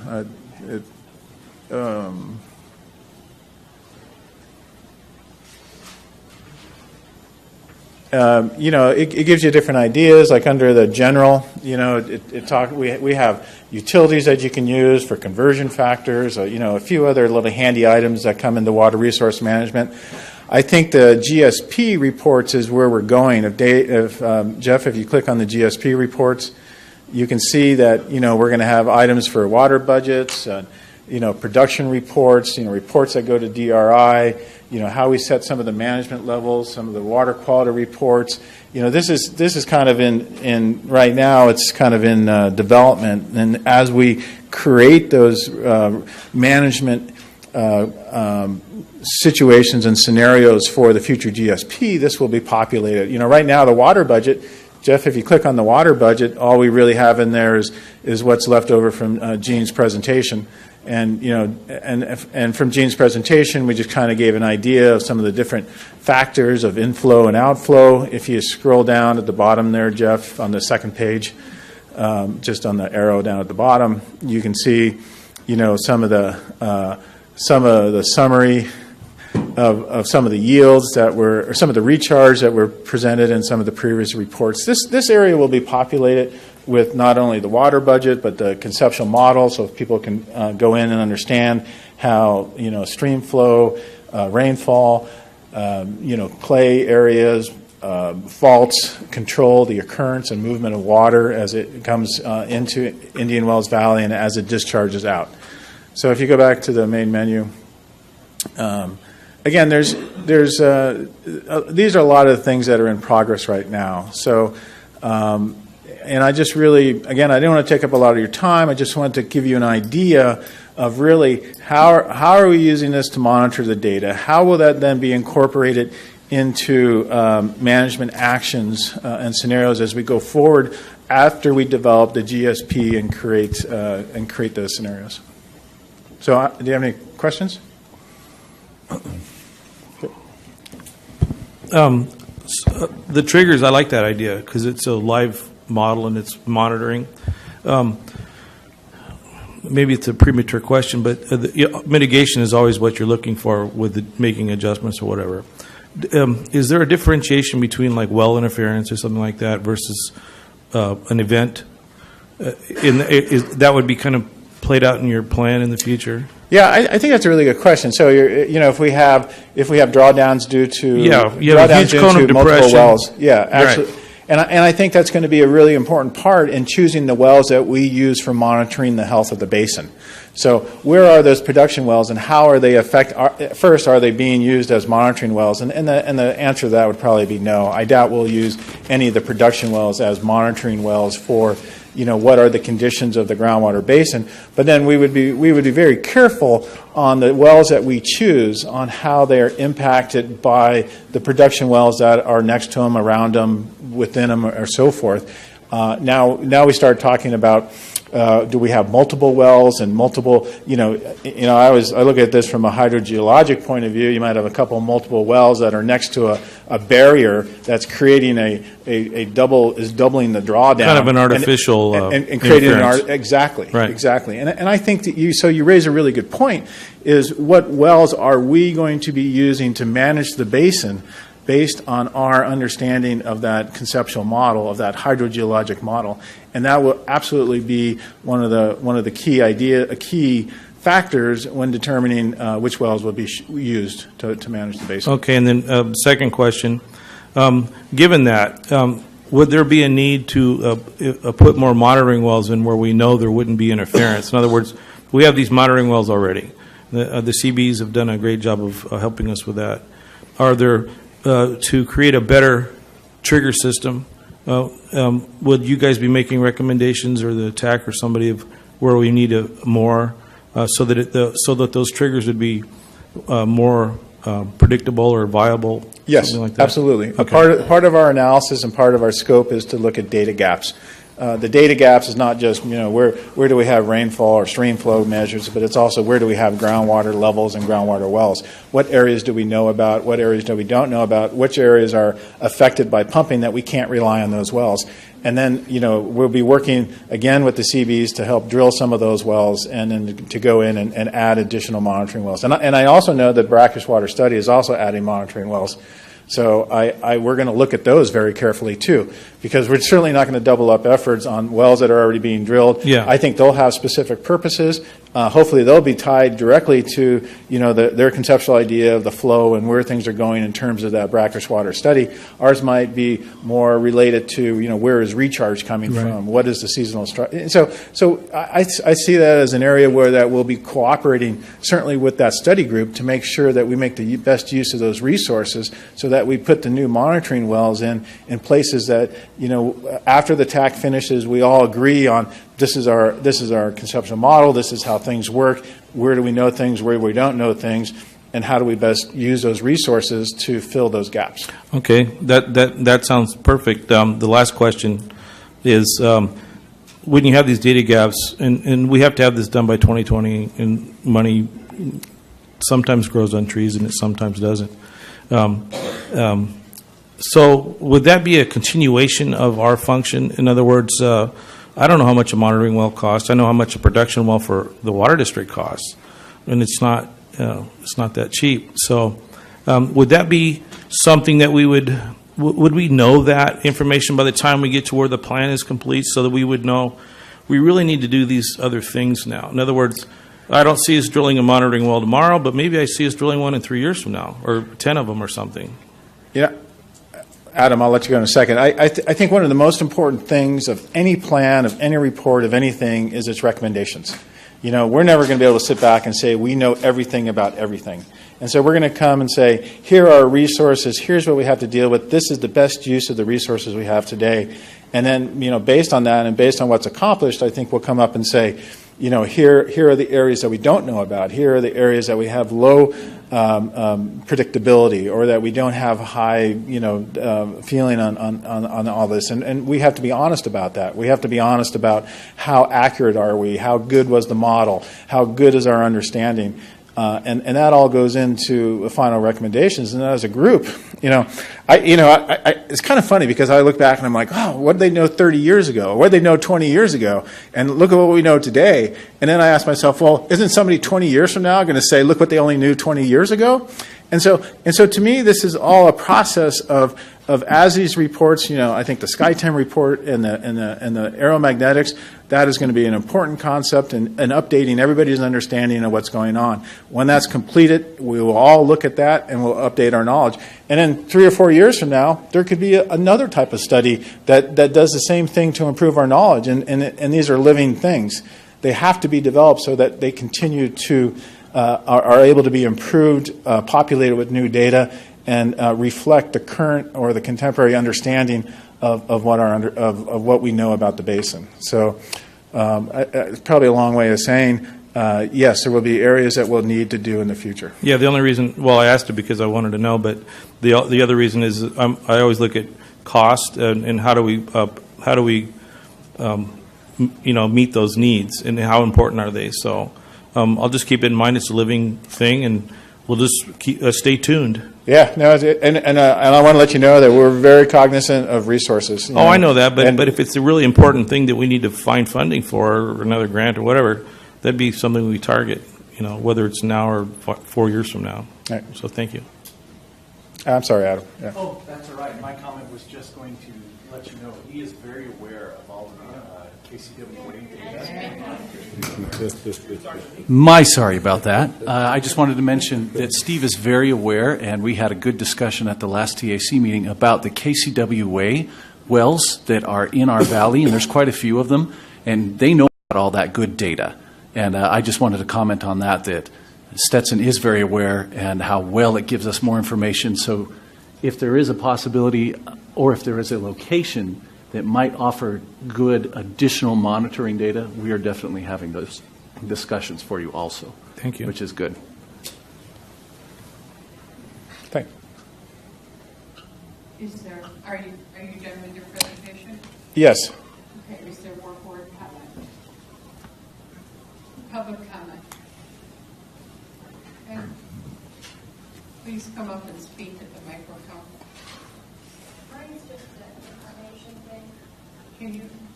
They can't hear you when they go to record it.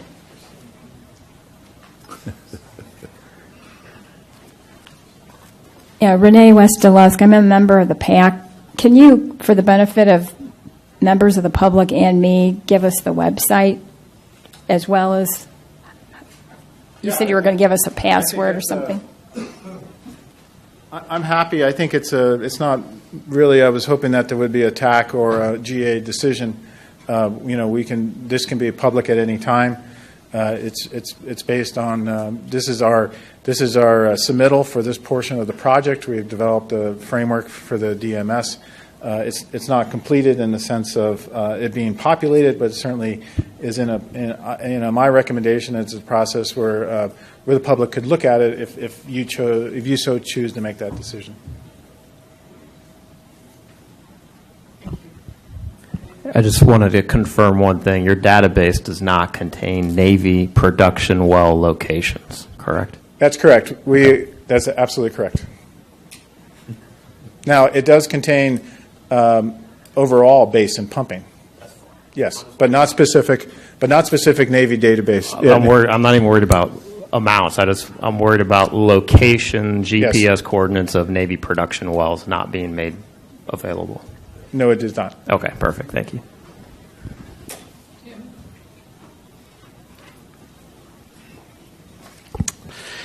Yeah, I have a memo that I prepared in response to the board package memo from Stetson and the legal team. And I just wanted to touch on a few comments within it, so I'm not going to take a long time. But and I kind of prepared this on the fly because I just saw the board package, the memo the other day, and then I've been on the road. I was in Sonoma in the morning yesterday, and then visited with East Bay Mud in the late morning, and then drove down here and got down here pretty late. So it's you may find some typos, I guess you could say. I want to share the credit with Steve for communications on the data management systems as well. And I should say also, probably should have said before the memo we sent to the district, don't shoot the messenger. But I didn't. Anyway, this technical memo that Stetson put together and the legal team was in response to the technical memorandum from Parker Groundwater and Ramble. And that was done for the Water District, basically because the Water District realized that they were paying for 2 data management systems. It was that simple. And what wasn't probably considered as well as it could have been was some legal implications with the Water Resources Manager, which were pointed out in Stetson's memo, as well as a schedule. And schedules are scary things. And, so we are where we are. We're working on 2 data management systems. There's differences in both. One thing I wanted to say is the purpose of this data management system that is part of the Stanford Architecture Project is, we've done multiple groundwater flow models in this basin. There's not a comprehensive data set that you can touch. And that's one of the things that this effort will do, is putting all the different data sets into one comprehensive data management system, including all the wells, all the lithologic data will be put into tabular data, and so on. So that's one of the real purposes of this. I wanted to point out that actually, just to reiterate that it's being deployed as part of the Stanford Architecture Project, which includes SkyTem, aerial electromagnetics, compilation of the basin hydrogeologic data sets into GeoGIS, and the development of this 3D hydrogeologic conceptual model in Geoscene 3D. This conceptual model is electronic. It will be there to update in the future. And that's one of the big points. So Steve mentioned it earlier, updating the model. I also wanted to point out that updates will continue to be provided to the authority, CAC and PAC, and we'll have a potential workshop in early May and get certainly Stetson and the TAC involved with that. It will be the property of the Indian Wells Valley Water District and reside at the district office or in the cloud to be determined. There's no scope or budget for Ramble to work with the legal team to answer all the questions and legal issues. And it's clear that Stetson's going that direction and needs to go that direction. And so we think it's just best to kind of defer really making a consideration of which system to use in the future for a couple of years. I don't know, can I have maybe another minute? I just wanted to say one more thing. And you may not appreciate this, but I think it needs to be said. I have no legal or financial conflict of interest or ties with Ramble, and it would be a violation of ethical standards required of any individual who works in state or local government according to the ethics training provided by the California Fair Political Practice. And I need to ask that, there's been a few comments about me. I don't appreciate it, and I would appreciate it if certain people would refrain from making untruths and accusations about me that may harm my reputation and standing in this community. And that's where I'm going to close. If there's any questions, please, I'm here to answer them. Thank you. Okay, so do you have any more comments? Not really. I don't. Thank you, Tim. I think it's important for the authority and the audience, for everybody to know that we're going forward working together. And again, I said it before, and I think it's the same thing that Tim just basically said, and so did Don. We're going to make sure that all the best tools and all the best information is available to everybody. And we're certainly, I know Don doesn't, I know Tim doesn't, and I know that we don't. We don't ignore costs. So we're going to be looking at every way we can to save costs, share data, share the efforts, and make sure that the best product comes back to the authority. Any other board comments? Yes, madam. Okay. Your report, Water Resource Manager report. Number one, the POA&M, light years better than we were last month. We still got a ways to go, but you can already tell by the comments and the thoughts and you're projecting where we are, and I think the public has a much better appreciation for the scope of responsibilities and for the approach you've taken, so thank you very much. Thanks, Mike. I'm looking for continued improvement, and I'm sure we're going to get it. Yep. Second thing is report on submittal Prop 1 grant funding. Great job. Good. Thank you very much. What's the timeline on that? Well, it was 15 days, so I think it's, what, 23rd? 21st. February 21st, we'll get the notice. And as I mentioned, we are already working on the agreement. Outstanding. Good job. Groundwater modeling, I think it's going to be one of the pivotal points of how we develop this GSP. And one phrase you used I was very pleased with, and that is saying you're still wide open for inputs, and you're looking for things you don't know and seeing trying to incorporate them into your plan. Thank you very much for keeping an open mind. Yep. I'm sure you'll get inputs. Yeah. Lastly, data management system. It's been a mess, and it's a clash of cultures between different layers of government. Every layer, the county, the district, the city, there are different layers, different cultures, and we've been doing battle. And I think we've come to a good place, a sweet zone with it. What I would like to do is say two things. First of all, I'm completely okay with the Rambo deal, so provided that it passes standard legal analysis, which is commonplace at the county level of government. That's what we do with anything we have business with.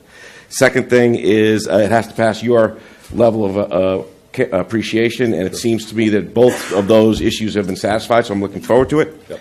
The last thing I want to say is that often in this clash of culture, we forget some things like saying thanks. So thanks to the Water District for doing this. Thanks for Parker Rambo. Thanks for you. Thanks to everybody, because we're all going in the same direction, and we're going to get there. Thank you very much. And that's all I have, Madam Chair. Any other board comment? Okay, then let's go on to the next item. I realize this meeting is going rather long, and we have another. It's over. Oh, I'm sorry. Judy, I didn't see the right. That's okay. I have a comment and a question. I'd like to comment on Steve's presentation. Some of us 30 years ago did realize this basin was in critical overdraft. And then I have a question, and my question is, at least I personally have seen nothing in the way of research results from SkyTem or Ramble. And my question is, what happens if the data they collect doesn't agree with the data that already exists? Then what happens? Thank you. And I do have concerns about a foreign country overflying and finding out water data on our valley, since we have a military base here.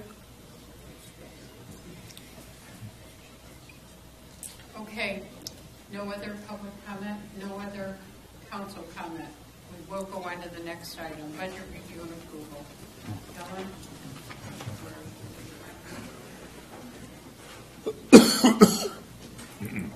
Madam Chair? Madam Chair? Maybe just real quick, the comment about a foreign government flying over the base. The helicopter was out of Paso Robles, was an American company, an American crew. So there were no foreign adversaries flying over the base. No Russians? And the base did. I No can Russian comment on it. connections. So there's two, not to delve back into this, but there's two pieces of this. One is the overflight of the installation, which was well coordinated from a security perspective with the installation, and no data was collected that was a compromise to national security. We verified all the sensors, the flight paths, and we monitored the entire situation. The second piece is the database here. We're not, there's an issue with the database potentially, and it's going to depend on what data is contained in said database. Again, if we're talking production well GPS locations, then yes, we're going to have a problem with that data being in there and in anybody's hands, regardless of whether they're a foreign government or not. So there's more to discuss related to the database, but the SkyTem overfly was completely good to go. Sorry, Ellen, please go ahead. That's quite all right.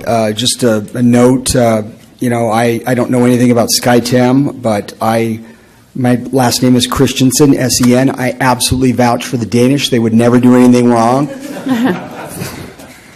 Anyway. Okay, now to the budget. All right, I'm going to be quick. You have before you a budget for the fiscal year 2018. We have a calendar year budget. I'm not going to go through the staff report. You have that. The total budget is $1.843 $1.8 million roughly of expenditures. That's your spending plan for the year. Previous to this, I gave you a half-year spending plan because we weren't sure how the grant would come in. The grant is not official, but it's 99.9% official. We're waiting for a 15-day comment period, and then sometime thereafter, DWR will rubber stamp it, and we will have the funding officially. So we have that now. I give to you today an annual budget. That budget is made up of primarily the costs associated with Stetson to do the GSP. The budget you see, the spreadsheet you see has revenue and expenditures. The expenditures are primarily Stetson's. The other two pieces of other expenditures are USGS, the recharge study, which will be coming in. We estimate about $46,000 of our cost in 2018. I also am included in the expenditures the bills you approved last year because this is an annual budget. We'll be going back. This is effective January 1st. So I just to be sure, we wanted to cover those expenditures. Also, we have included some expenditures for legal expenses, $12,000, some minor office expenses, and then special technical services of $12,000 if we need, for instance, a engineer's report for some kind of study related to fees if that comes about.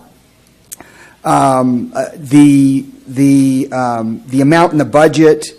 When you add in the admin expenses, the bills approved in January in the USGS, when you add that to Stetson's actual budget that they submitted back in November for the year 2018, that is the entire group of expenses. So most of this, again, is Stetson.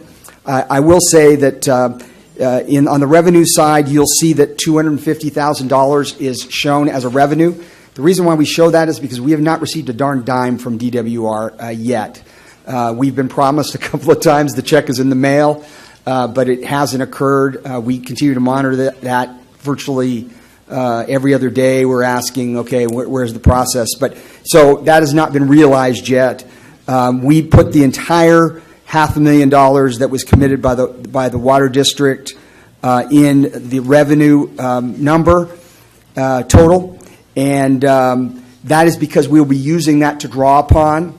So if you look at the numbers in revenue between the Proposition 1 grant, which it comes right after, of $1.093 million, those two will interact in the sense that as we get reimbursements, we plan on reimbursing the water district and or keeping funds in our own bank account and not drawing on funds from the water district. So those two will interact, but these are worst case numbers. Obviously we have more than $1.093 million. This is the amount that will match the activities that is needed from the grant based on what Stetson will be doing. The balance of the grant funds would be part of the 2019 budget. Now, if I've got your head spinning with numbers, I apologize. We would ask for your approval for the annual budget for 2018 in the amount of $1.843030. Again, that's the calendar year, and you do need to adopt a budget. That's something that slipped. I would highly recommend you do that today, and I'd be happy to answer any questions and specifics of the report. Okay, is there any questions from the board? Commander. I assume this budget aligns with the existing POAM budget? It does, because my numbers came straight off of his. So if his align, then we have a nice triangle there. Music to my ears. Good deal. Thank you. So we need a motion, right? Yes. Oh. Public comment? No public comment on the... question. Where? Right here. Oh, I'm sorry. It's okay. I'm looking out there. They're not there. I just wanted to get some clarification on one of the points that Alan made. You indicated that you've not yet received even your first reimbursement from the state for the Stressed Counties grant that Kern County received that's putting towards the GSP and the USGS study. My recollection is that it was about September, October that we submitted our first bill to them for reimbursement? Yes. Okay. Yes. And so in terms of determining cash flow, when you're showing that we're going to receive a certain amount of grant funding from the new grant that we don't yet have and don't yet have a contract for, we have a potential cash flow issue we're going to have to monitor closely, correct? We will. You have two grants interacting simultaneously. We have $250,000, which hasn't even come back to us yet. And you are exactly right. Given the timing of the reimbursements for the first grant, we don't know how quickly or how slowly we hope that there's a rhythm developed and that we've worked out the kinks with DWR, but it seems like every time we sort of fix the way they like the format, that changes a little bit. So, yes, but I'm confident that given the timing of bills, well, I will say this. We have a couple of bills outstanding, one bill outstanding from DWR, which is quite large. And once that comes in, we've been told in 2 more weeks, then we'll get reimbursed, which will be nice, and that'll add to the cash flow of the agency. So we could, again, if the process is worked out and we get some timely numbers, we can get that money back within a month. But there is potential, yes. I think you're seeing there's potential for cash flow issues. One of the advantages we've had is because we only meet monthly, and the timing of Stetson's bills, sometimes there's a tail to them, and we don't even though you approve, we don't pay them until you approve them, and sometimes we don't get them. We carry them over. Stetson's been good about not having heartburn over missing a payment. But again, the grant tails, but also the expenditures are tailing. So it's very hard to keep. It's very hard for me to keep track of. I have a good little spreadsheet, and I have a staff that does it. But it's with grant reimbursement, it's a challenge. So back to your point, you are right. Potentially, we could have some cash flow issues as the dollars get bigger. Okay. And I appreciate that. I guess, since there's no public comment, first off, before I say anything else, I will move that we adopt the fiscal year 2018 budget for the authority. And then if there's a second, then I'd have a couple other comments I want to make. I'll second it.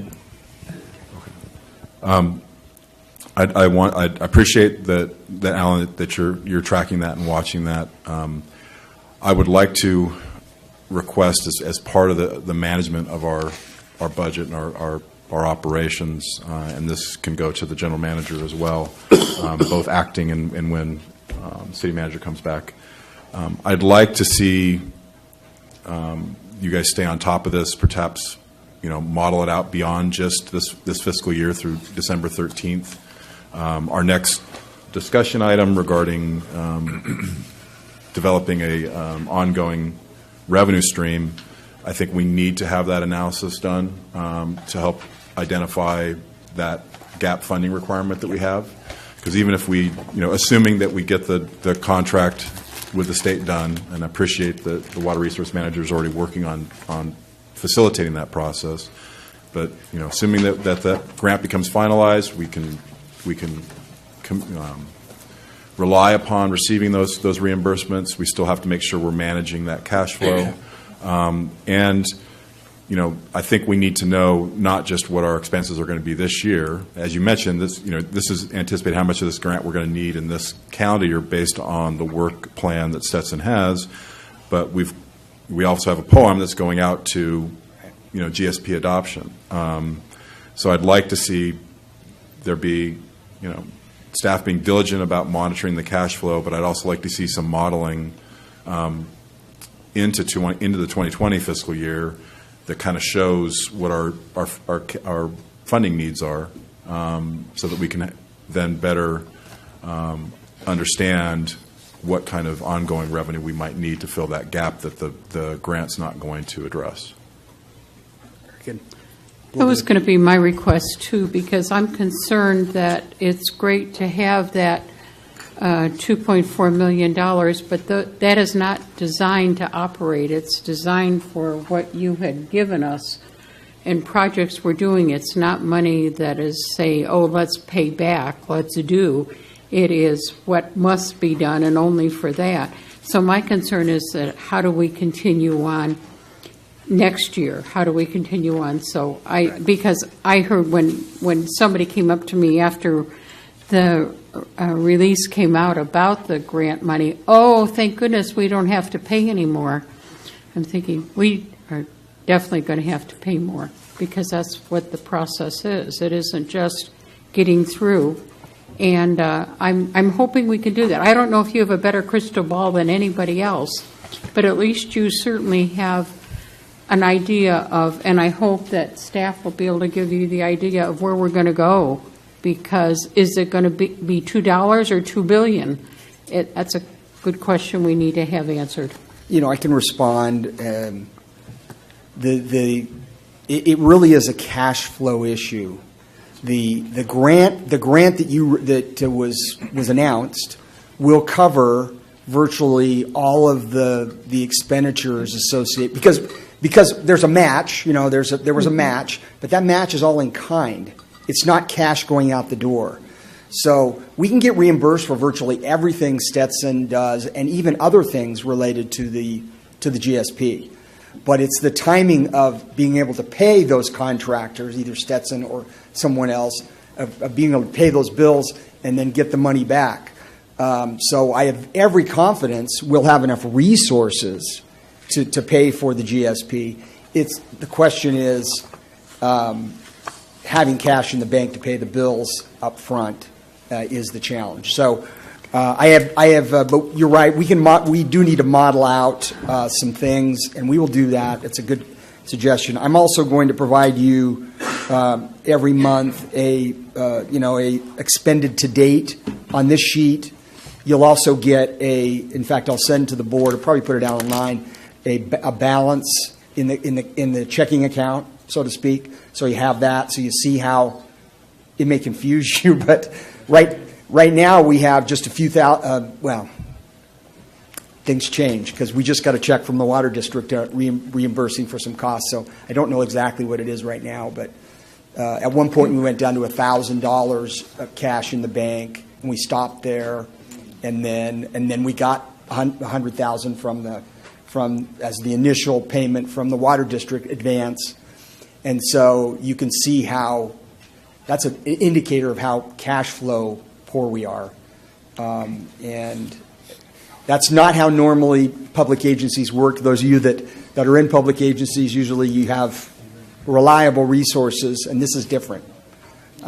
So you're right, we need to pay attention. I hear you. I see Commander Longbottom. A little out of my lane here, but I just had a question. I've never known a federal agency, anyway, to give a grant without having some kind of audit mechanism in place to ensure that the money that they provided for the grant to go do A, B, C, and D was spent on A, B, C, and D. Mm-hmm. Do we have something in place? Because I know that we requested X amount of dollars to go do each of these particular items. So do we have some kind of tracking mechanism in place that we are auditable, that if we are asked where we've spent that money, that it aligns with what we got approval through the grant for? I can answer that through the chair. Yes, the grant will require an audit. In addition to that, you're still a public agency. We haven't done this yet, but you have audited financial statements. That'll be a cost going forward. That the auditors would also audit the grant. So you would have a couple of different looks at it, but yes, trust me, the state of California knows how to watch every little stinking dime and expenditure, but they will be auditing us. And I guess the question I'm ultimately getting to is our spend plan of what we plan to spend for each item aligns with what we requested in the grant, correct? Yeah. Okay. Yeah, in fact, it matched. That was the simplicity of this budget, I hope, is that matched exactly what we put in the grant, and it, so we're good. Go ahead. Yeah, I just wanted to make sure that we clarified something that Alan said so that the public didn't interpret it the wrong way. Alan, when you say you believe that we have Stetson's work covered, your budget here mentions some specific things. They're minor amounts, but you've got some things in the budget that I assume are not eligible for funding under either of those grants. The special legal expenses, and while I know our goal is to try to achieve the local match with as much in-kind and existing investment that's already occurring in this basin, that's not a guarantee at this point. And as you mentioned regarding the how closely we're kind of operating right now, I believe it would be prudent for us to have some level of a reserve. I'm not going to throw out a number about what percentage of our budget that needs to be, but I think we need to have one. So I think, as part of this modeling and as this forecasting going out, I don't necessarily agree that if someone believes that we're not going to need more money because the grant has everything covered, I don't agree with that. I believe there's going to be additional costs. There's things that the grant won't be eligible to reimburse us for. Once we adopt the GSP and we want to validate it, I don't think that's going to be covered by the grant. I think that's something we're going to have to come up with. Right. If somebody challenges it, the cost of defending it, I don't think that's something the grant's going to cover. So to make sure that we're upholding our fiduciary duty on this board to ensure that we're operating well, I think we need to model some of those things. And I appreciate that this is a relatively new organization, and we don't have a dedicated staff to do this. But I think these are things that we have to get on top of sooner rather than later. I would agree with you that there are some expenditures in here that wouldn't be reimbursable. Some that are outside of Stetson. Some would be, but yes, this is just development of the GSP. You will have to operate an agency eventually that needs to be paid for with other revenues, because the grant will run out and you'll have to, and I think you're going to struggle with that probably with the next item you have before you. So with that, I'll end my comments. Hey, you can't sit down yet, Mr. Christensen. That was funny, by the way. I am Danish. I have. Yeah. I have. And your name's not even Hans. No. So, given what Bob just said, I'm okay to approve this, but perhaps what we want to do is come up with a new budget to adopt later that has a reserve account in there, whatever's good, 10, 20% or whatever it is, and that'll give us that number that we need to start building to be healthy and keep your cash flow intact. What I can do is just bring you back a policy next time. Okay. Maybe a cash policy that says, we're going to keep X amount of cash. Right. That would have to do with the way we're getting fronted by the water district. Right. And we could still, if we have to modify the budget, we'd do that. Oh, I'm just saying that if it's going to be in here, then we have to show it someplace in the annual budget. So that'd be a cool thing to have. But this budget's fine right now. You bet. I'm sorry, I'm going back. What the problem I'm having on this is when I look, and we're talking about this sheet, right? Absolutely. Yeah, when I look at that sheet, I see everything rolled up together as $1.8 million in revenue. And I see everything rolled up together in $1.8 million of expenses. But I can't tell, looking at this, if that $1.093 million in grant money is being used on grant-approved items. It almost needs to be, the grant needs to be tracked separately as a separate revenue and separate set of expenses, like a subset of this, so that you can ensure that your grant revenue coming in equals your grant expenses going out, so there's no, it's complete transparency. That's just my thought. Anyway. I have an intern that's really good. Carmina's not here today. I think we have that report for you right now because we do track it, and I can provide that for you. I don't need to see it. I don't vote. I'm just, when I look at this, when I look at it, I can't see that the grant money is going to grant-approved items, and this is what we are approving as a board. It's just, it's not readily apparent to me, my set of eyes anyway. Yeah, no, it's a good point. I'd be happy to do it. Okay, is there any other board comment? Is there any public comment? Okay, we have a motion and a second. All approved? Aye. Aye. Any nays? Okay, the motion approved. The next item is a report from the the TAC Advisory Committee, and number 12 we are not going to do because we had none from them. Wait, we missed 10. Madam Mayor, we're missing 10. Wait, thank you. Thank you. Okay, number 10. My apologies. I was trying to get this done.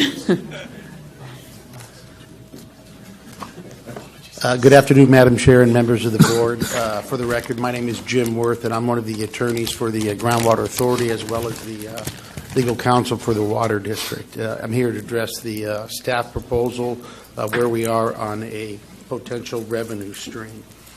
At the last board meeting, staff was directed to develop a fee proposal to finance the development and adoption of the groundwater sustainability plan. It was also to be a volumetric usage fee that would be imposed, and it would exclude de minimis pumpers. And we were hoping that we would have a proposal ready to present to the public, but as we went through the proposal, what we really did is we identified a number of areas where additional input would be needed from the from staff, potential input from the board, the Groundwater Authority board, as well as the public themselves. So what I'm prepared to do today is to walk through where staff is on their recommended proposal moving forward.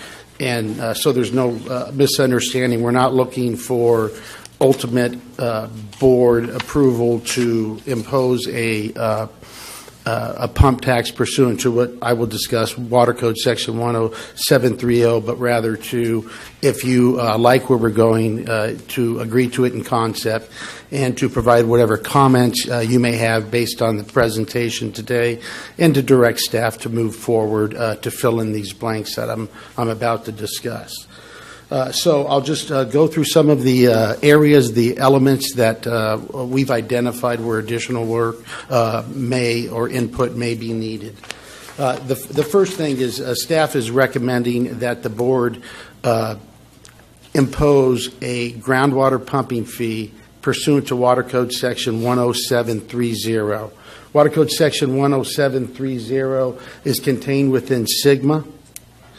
And it authorizes, and I don't want to read the whole thing, but it authorizes a groundwater sustainability agency to impose fees on groundwater extraction to fund the costs of a GSP, including preparation, adoption, and amendment of the GSP, as well as investigations, inspections, compliance, assistance, enforcement, and program administration, and as we've just discussed, includes a prudent reserve.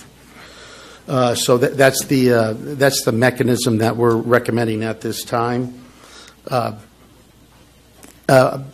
Imposition of a fee under Water Code Section 10730 requires that the board hold a public meeting at which time oral presentations and written comments can be made.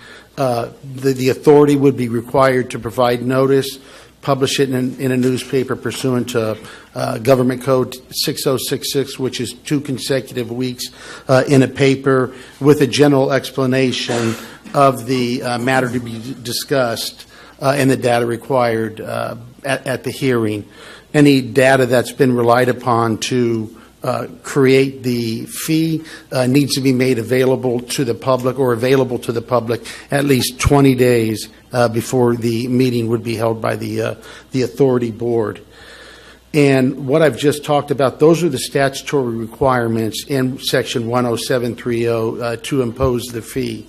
But there may be additional stakeholder involvement that the board might want to authorize in addition to this one public meeting. For example, in preparing the presentation, staff has discussed everything from tasking the TAC or PAC with very specific items on things that needed to be completed on the presentation, to holding a full board workshop that everybody can attend to discuss the workshop, and or anything in between there that the board may see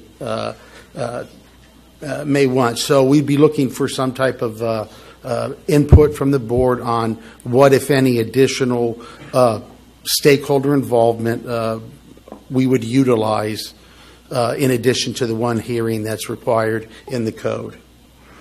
An additional task will be identification of the impacted pumpers.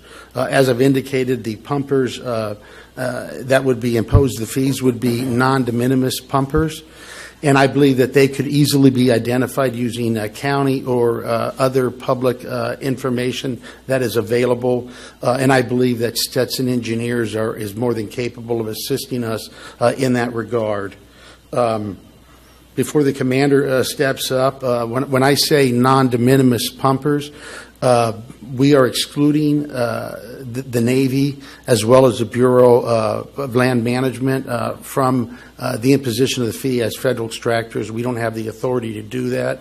So when we talk about pumpers in this context, we're not talking about de minimis pumpers, those pumpers using less than 2 acre-feet per year, or the Navy or the Bureau of Land Management.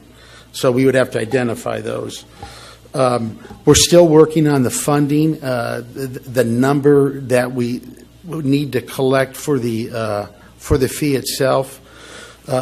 We have an idea of what the budget is for the GSP.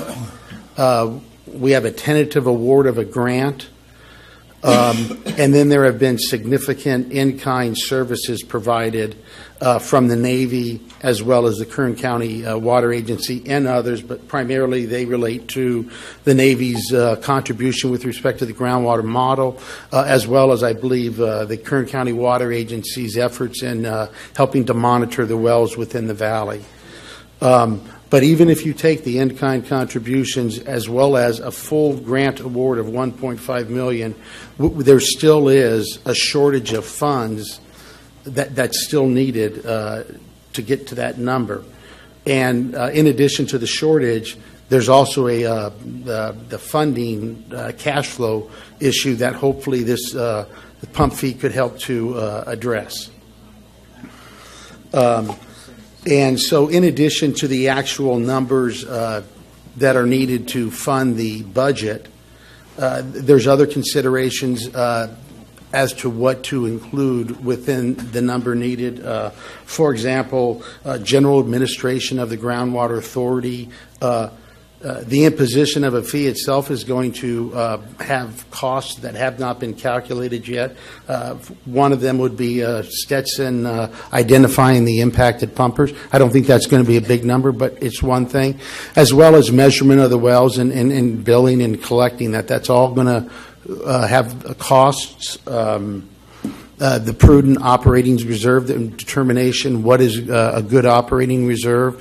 So we're still trying to work through those numbers to try to determine what might be a good number and to show the board where those numbers come from and let the board make a determination what numbers they may or may not want to include within the assessment. Fees calculation, as I said earlier, what we're envisioning here is a standard volumetric charge, a charge based on every acre foot of water pumped, for example. And we would have to, you would have to, once we had the number tied down a bit more with respect to what we need to collect through this fee, we would have to estimate annual pumping and come up with a fee, a reasonable range for the fee, the timing of the collection, and that would all go into how the fee would be calculated. Again, we're still working on that aspect of it. Another issue that we've identified pertains to groundwater pumping measurement. For those entities that would be impacted that have wells, we would just go ahead and do meter readings based on the wells. It's my understanding, I know the Water District and I believe Searles Valley, they're both, their wells are all metered. I have no idea how many metered wells there are for other impacted pumpers. There are going to be wells out there that do not have meters on them, and so we will not be able to have meter readings for the measurements in that instance.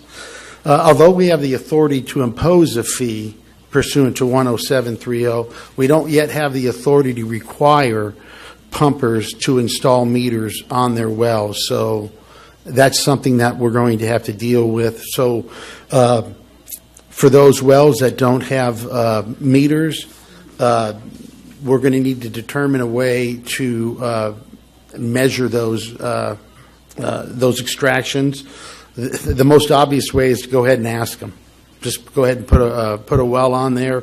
If that doesn't work, there are a number of existing studies out there, notably from UC Davis, where they estimate crop use, acreage, crop type, years, so you can get a pretty good idea of what you think somebody is growing based on the crop usage, how long it's been there in the area being used. There are similar studies that I think are available for M&I as well. So I think we could make a pretty good estimate of what somebody is pumping based upon available data out there. People make measurements based upon electric usage, depth to groundwater. That's another option out there. In any event, there is a number of alternative ways that we could possibly measure groundwater extractions. Those are some of them. There's more technical people that are better than I. But this was possibly an area we thought maybe the the TAC could be of assistance in, going over these alternatives, and if there's other ones out there, letting us know and letting us know what they think is the most reliable or what would work in the valley for whatever reason there was. We would also have to, this would not be a fee that would be on a tax roll or anything like that, so we'd have to come up with the billing and collection process for that, as well as a process to handle delinquent payments. And so for now, that's what staff has come up with, where we've talked about it, and where we'd like to continue working if the board agrees with where we are right now. So I have nothing else. I'd be happy to answer any questions if I can. Okay, board questions or comments? Okay, Bob? Yeah, first, Mayor, I wanted to thank Jim for that presentation. Very, very detailed, and I want to also apologize to the public that there wasn't anything in writing before this presentation was made. Was this board's intent at the last meeting that we would have a more formal presentation of a proposed fee for you to begin to review? But as Jim mentioned, as they went through the process over the last month, they identified a number of issues that needed to be further reviewed or direction given before they felt they could present a fee proposal. So again, I appreciate all the work that staff did over the last month. And if I could try to, what I heard through all of that oral presentation of being kind of two key things, at least, that initially I'm hearing that you are hoping for some board direction on is, are we okay with the proposed approach of implementing a groundwater pumping fee based upon the authority SGMA granted to the GSA under that section of the California Water Code 10730? That is correct. That's one thing you're asking for. The next thing is that you've told us under that authority what our minimum requirements are for approving such a fee under that authority, and you're asking the board whether we would like to see additional public engagement measures taken beyond just that minimum of required having a public meeting. And you say, and I heard you say both public meeting and hearing. Is it an official notice public hearing that's needed? It's a noticed public meeting. The code says not public meeting, not hearing. Okay, yeah, I'm not sure, but it still has to be noticed, so it's kind of I functions similarly to. I don't know the hearing. difference. Okay. And the last thing I just heard you mention, and it's more than two actually. You've got additional work to do. You identified in terms of identifying exactly what the gap funding requirement is, assuming we get the contract with the state for the Prop 1 grant, and we are able to identify all the potential in-kind and services and investments that have already been made to identify what that gap is, and making sure that we remain whole. And then lastly, I heard you indicate that there is a question, because we don't have authority yet, because we haven't adopted the GSP yet, we don't have the authority to require well owners to install meters so that we can know exactly what their extractions are and measure them exactly. And so there's a question then that needs to be answered in terms of how would be the best way to approach an alternative way of measuring that if we ask nicely and the well owners decide they don't want to put a meter on for us. What are the other options we have available? So you would be looking for some direction, whether from the board or from the TAC or the public, about what might be the best alternative measurement approach for those wells that don't have meters. Is that everything you're kind of asking for us to address today? Yeah, and then general authorization for staff to move forward to prepare the task. But I think, yes, what you just stated is accurate. Okay, and regarding that last comment you made about making sure that the staff has authority, is it your opinion then that the direction the board gave at the last meeting, and based on the motion, that you need additional direction from the board to keep moving down this process and to schedule that notice public meeting, or and to collect additional data, or do you, I mean, I mean, we can discuss whether we give it to you. I just wanted to make sure I understand what authority we've already given you and what we need to add to. No, I think if there's direction from the board that they're comfortable proceeding with this 10730, that we have authority to fill in these gaps. If something else was decided or determined by the board today, that might do it. But I think right now we do have adequate authority if the board is comfortable with a 10730 fee. Okay, thank you. Sorry for the misspeak. Clarifying questions.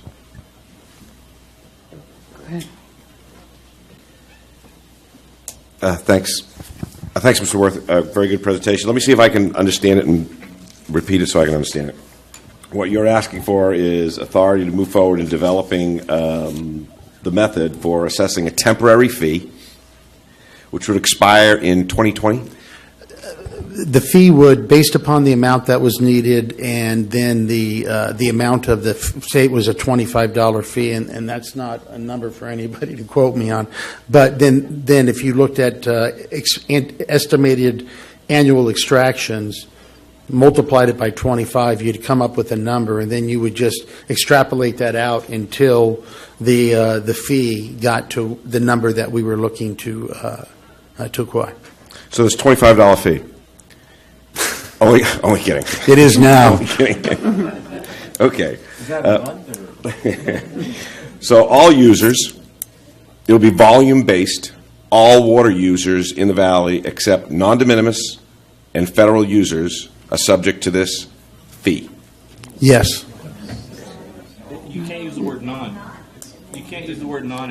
I'm sorry. The de minimis pumpers, de minimis, the Okay, Bureau, and the Navy are all excluded. Good catch, everybody. Thank you. We don't know how much yet. How much money is we're talking about? We don't know the total number of money we need, nor do we know the fee out and the rate it's going to be assessed. That is correct, but we think that staff can have something ready, and I don't want to say 2 weeks and be held to that, but we can work. But we still need to work on that. diligently. Yes, this is our initial steps into this direction. That's correct. Meters. Kern County has a new ordinance which specifies that all new wells will have meters, so the new ones will have, but there are a lot of ones that don't. And the ones that don't, we're going to work with those owners as best we can to gain their best ideas and our best ideas on how to measure how much water they're pulling out of the ground.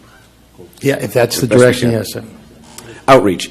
Mr. Page spoke eloquently at an earlier time where he talked about the minimum required by the law and our definition of meaningful participation by our public, which is one of the bedrocks of our JPA and everything. So I want to understand how we're going to achieve meaningful participation and not just do minimum required. I'd like to have a clear, as this idea further develops, you might not have a good answer for me right now, but as this idea develops, I would like to have a better understanding of that. The fee, the temporary fee we're talking about is authorized by Sigma 10730. And I can't read my writing. No, that's okay. I guess that's it. Any other comments, or does that pretty much sum up what you're saying? I have no further comments. I don't disagree with anything you said there. Okay, the rest of the board? I'm not sure I understand meaningful participation, and I know that we've all tried to define it. Meaningful participation by the public, the unaffected public. I'm wondering, those de minimis users who use less than 2 acre-feet a year, most of them is the valley, and that are not on water district wells. How do we ensure that they understand that it doesn't affect you? You are still going to have input. It doesn't mean that it will never affect you in the future, but it won't affect you for 2 years. And I want to understand that fully so nobody can say, I didn't know, I didn't have the opportunity. And I'm not being facetious here. I want it stamped on their head. I spoke. I cared. I believed. I was there. And how do we do that? I would like that to come back from staff. How do we make sure everybody has their voice? Noted. Thank you. Okay. But that is why we are discussing doing more than what's required by the code. Board workshop, the entire public, for example, would be invited, and everyone would receive notice of the meeting, however that's done. I'm just surprised at how many people it's alleged, and I haven't heard anybody come to me and say, I don't know what the GSA is, but I've heard many people say that others do not know. If they do not know, they do not know. Short of going out and knocking on every door, you can't do that. So I want to make sure that we do not hear, I didn't know, because they will know. Okay, other board comments? Bob? I'm going to hear now the public. Public comment.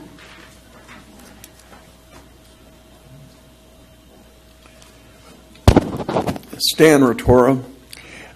I've stood here on previous occasions advocating for a GSA Finance Committee.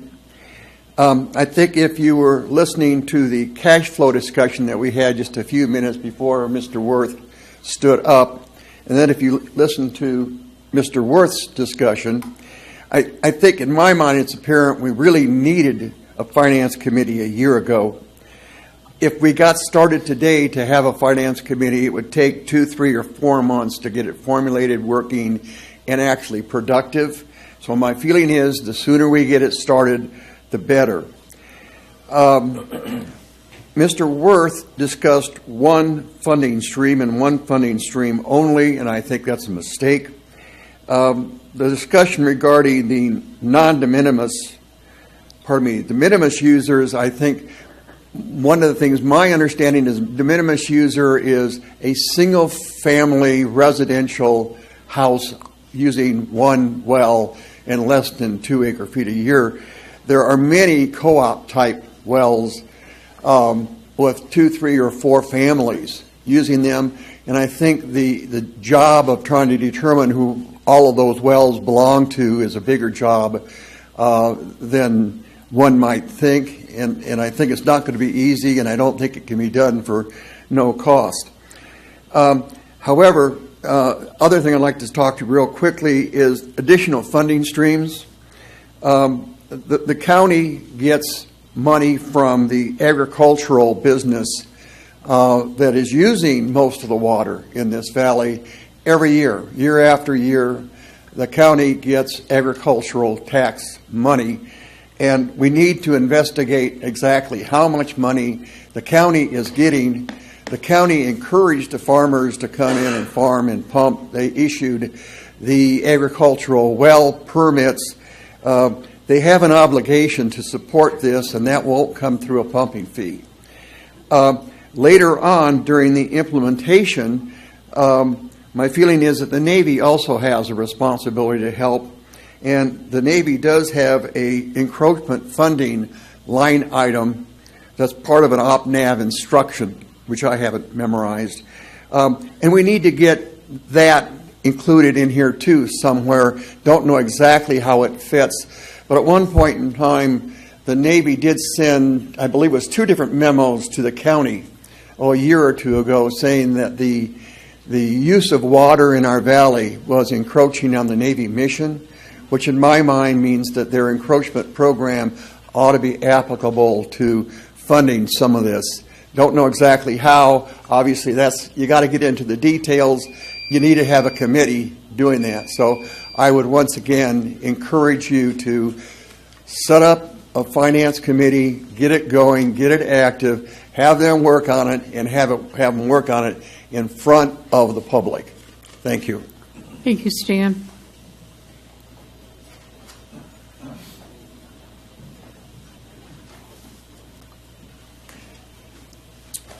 Derek Hoffman, legal counsel for Meadowbrook, through the chair.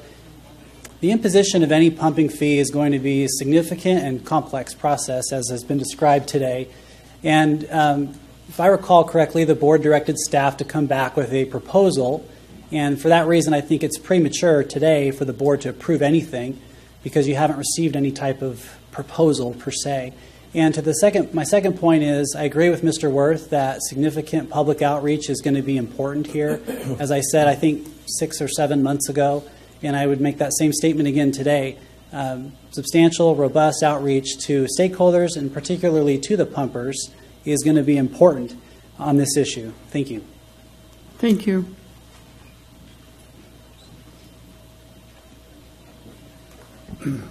I'm Don Decker. I've got some comments that are following on Chairwoman Breeden's discussion of outreach. The PAC, of course, has an outreach task that's moving along. The domestic well owners that I do represent we're reaching roughly 2/3 of the known private well owners, one way or the other. And with our updates that have been going on for now approaching 8 years, the rural community is, of course, rural for a reason. They're interested in their freedom and their disconnect from the hustle of modern society. That's why they're there. And the task of reaching that community that comprise the great majority of the wells in the valley is not a simple task. And I'm sure, Ms. Breeden, you have fully addressed that and thought about that yourself since you were a well owners organization president in your time. I'm only bringing this up and emphasizing how hard it really will be to truly reach the individuals that ultimately would be impacted. A lot of people are still very much in a mode of fear of government, and any kind of intrusion, however benign it may be, is not accepted very well. So the task is non-trivial, and I don't have any great suggestions because we face, even as the organization, a similar problem. Thank you. Mr. Decker, before you step down, you've concluded by saying you don't have any great suggestions, but could I make a request of you? Because I think I heard an opportunity there. As you mentioned, there are a vast number of people in this area that won't be easy to reach out to.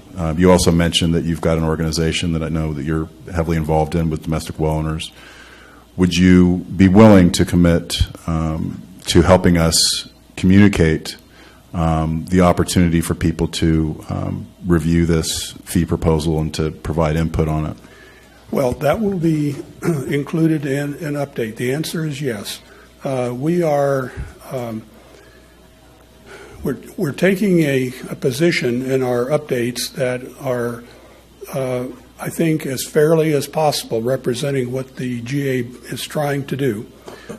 We also have pointed out over and over, uncountable numbers of times, opportunities for those individuals to come to these meetings and to ask questions or offer comments as may be appropriate.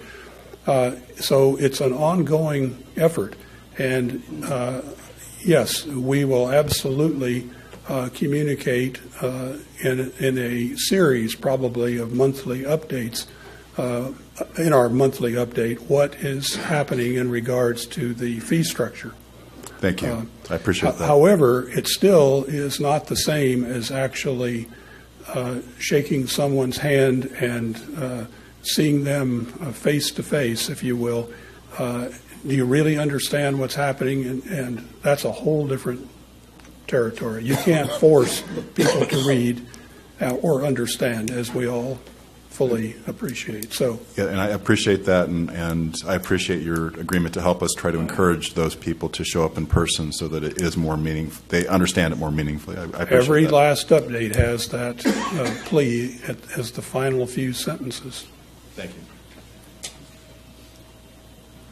you. West?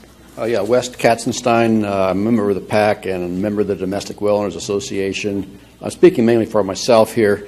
And it seemed, as I look forward, I could imagine several categories of fees that you folks will be engaging with. I think now you're talking about a basic fee to run the administrative functions. of the GSA. But I expect also you will need fees for infrastructure development when we find sources of alternative water. And thirdly, I think you will have penalty fees for folks that don't really follow your mandates for pumping restrictions. So I suggest perhaps the fees you're talking about now, you perhaps share with the public the hierarchies of fees that you may see coming, and so that the public is aware of exactly which kind of fees we're talking about now. Thank you. Thank you, sir. Any other public comment? Is there any other board comment? Stan, go ahead. Jim? I believe I could clarify Mr. Katzenstein's statement. The fees that are being discussed right now, these are fees that are going to be limited to development and adoption of the GSP up through getting it through Department of Water Resources. After that, there's another code section under SIGMA. There could be other funding mechanisms that could be used to raise funds to manage and implement any projects that would be required to have the basin sustainable. Those fees are not being discussed right now. We don't even know what the plan looks like, so we don't know how much money to generate for that. So our fees are just limited to development and adoption and administrative costs moving forward. Thank you. Thank you. Bob, did you have something? Well, I've kind of, based on the comments on the board and the public, I think I have kind of a general motion or direction I can give, but if there wants to be more board discussion before I do so, I can wait. I'd like to follow up on Stan's request. He's made it numerous times. You basically, Stan, and you'll forgive me, but I think your intent was to hit us over the head. I think I've been hit over the head more times than I care to be, both at these meetings, at the city meetings, and at the water district meetings about forming a budget committee. I would like to, we have an ad hoc budget committee, which are Mr. Page, Mr. Brown. I'd like to send that request to them to come back and tell us how, what, and when to do this, and if it needs to be done. And if you all don't have any problem with that, if you'll come back to us at the next meeting and talk about it. Yes, that'd be great. Okay. All right. Now, you, Bob, wanted to make a motion. Yeah. You just amended it before you said it. Yeah, I'm an overthinker. Okay, so Jim indicated he believes staff has sufficient authority to keep working, but I want to make it clear in our motion that we expect them to, and that they have the authority to continue to move forward, which on developing this fee, and which includes some of the things that Jim said still need to be identified, such as what the really gap funding requirement is and what should be included in that. Whether as we mentioned in the budget, whether we should be including in our budget and our planning, our management, a reserve, those kind of things. So I believe that you have that authority, but I will make it more clear in this motion that this board directs staff and authorizes staff to continue to work on developing this fee, this groundwater pumping fee proposal, and to identify and develop the information you need to come up with an actual proposal. Regarding the question about whether we would like to see additional public engagement, meaningful participation, I heard enough support on this board to give direction to staff that we want to do more, and we're directing that staff come up with a plan for doing more.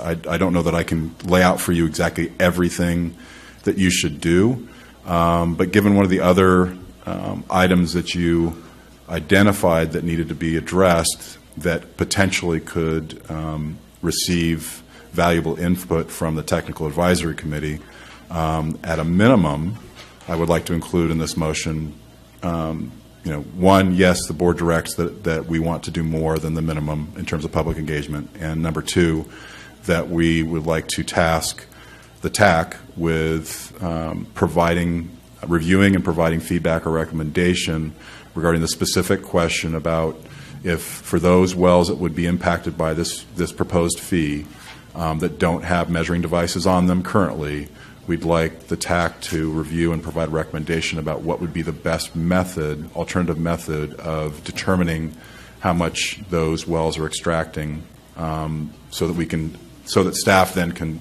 identify what that fee needs to be. I mean, Jim says he doesn't want to be held to a certain amount, but he mentioned one that could be a certain dollar amount per acre foot. But until we have a better idea of how we're going to measure and track how much people are pumping, even since we can't require meters at this point for existing wells, my motion would like to include that the board also task the TAC with reviewing options for alternative measurement for wells that don't have meters, and at its next meeting, hopefully, and to bring back a recommendation to the board. While I indicated I want staff to continue to develop the idea of what meaningful participation means, as this board discussed, I think it's safe to assume that at a minimum that's going to be more than just the one meeting where we vote yay or nay on the fee.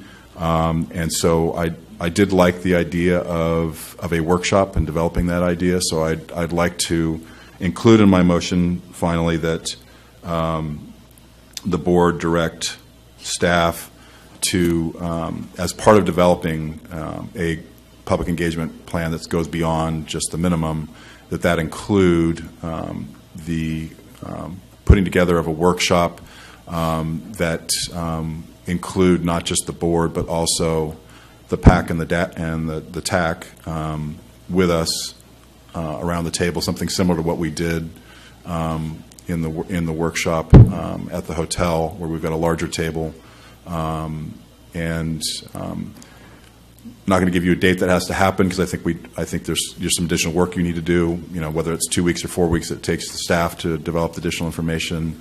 Hopefully the TAC at its next meeting in early March can review the alternative measurement options and give us a report back, and maybe after that point you guys can get a little more serious about scheduling that.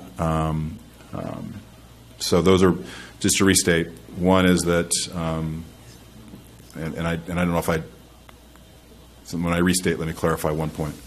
The board directs that we believe staff should continue to work on developing this groundwater pumping fee proposal, and I will add that in concept, the motion would include that the board agrees that the authority granted under California Water Code Section 10730, which was implemented through SGMA, be the authority under which we would potentially implement, because we've been talking about what the minimum was, and we want to go beyond that. So since we're saying that the minimum is that public meeting, I was trying to imply that we want to continue down that process, but make it more clear that the motion is the board directs staff to continue to develop a groundwater pumping fee under California Water Code Section 10730 under SGMA, and do the additional work it needs to do to develop that plan, which includes, as I mentioned, developing what the gap funding requirement is.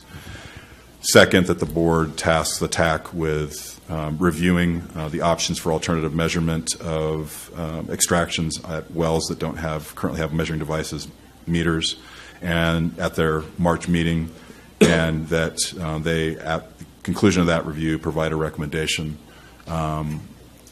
as to what they believe is the preferred alternative method of measuring extractions at those wells. And third is that staff develop, at a minimum, a special workshop, a plan for a special workshop that includes the board, the PAC, and the TAC, to allow as wide participation, meaningful participation of the public as possible.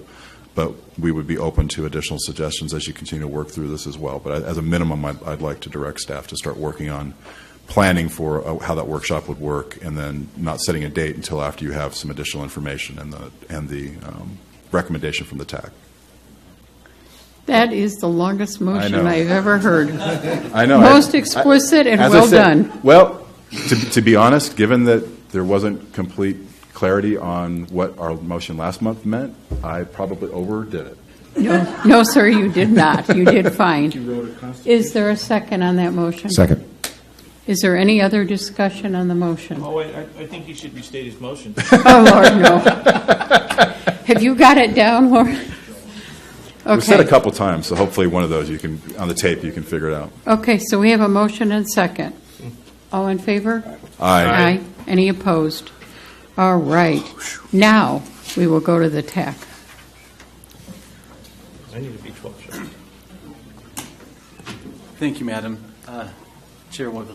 And I wanted to say thank you to Steve and Stetson for your reports and your comments that we have. And I also wanted to give a comment back, recommend that I'm saying for all the TAC members. And this is the best way that I can think about this to say this. And of course, everybody here that has heard your discussion today, but we are getting to know you, getting to know all about you. And then I'm also going to say... Wait, the next one though. The Getting next to one like with you. everybody here, all the stuff that's been happening. This is, oh, what a beautiful meeting and what a beautiful day. And then when we're done, we can be all finished with that. Yep. But you've already mentioned quite Your a bit wife of is stuff out there. for She's us. smiling. You didn't always sing in our meetings, did you? Sorry, I Every didn't now mean and to then, interrupt. jump at it. Our first, I'll just go through our TAC discussions with Stetson. They presented their water budget for the initial groundwater levels. We reviewed the Sigma best management practices, the prior replenishment and the water balance studies. We had a QA/QC discussion of the water level data that also includes DWR, Sigma's baseline groundwater levels.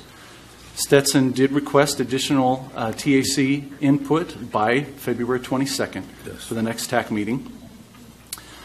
For Steve Reich's presentation on the DMS database, there were handouts of the DMS comparison matrix and responses to those comments. The technical review for all data management systems were then reviewed to technically meet the SGMA requirements. Yep. Stetson is coordinating directly with DWR, SGMA, and with Tim Ross for data management requirements as well.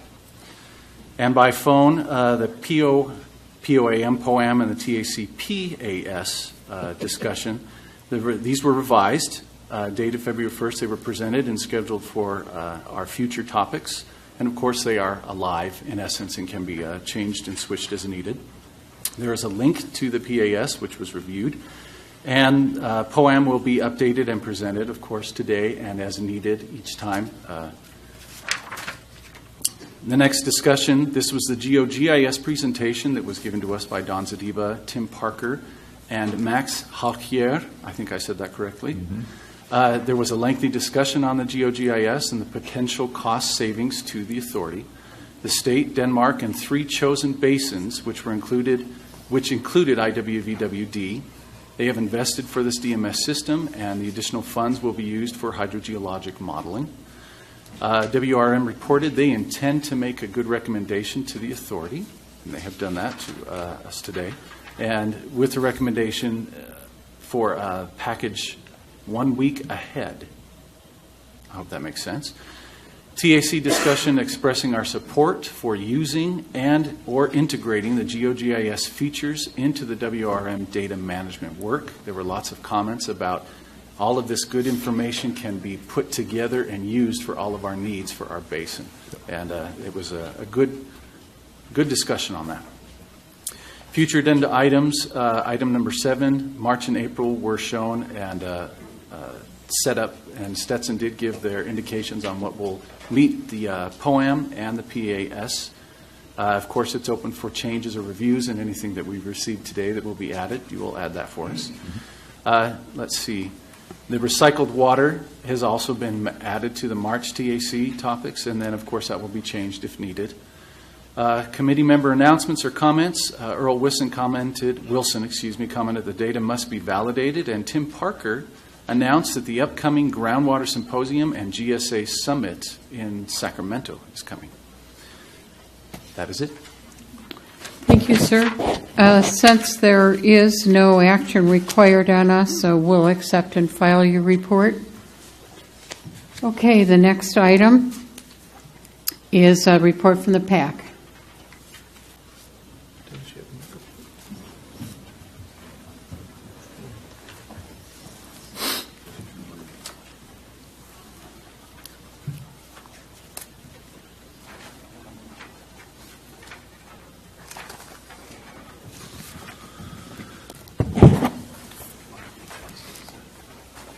I apologize for the report not being included in the packet.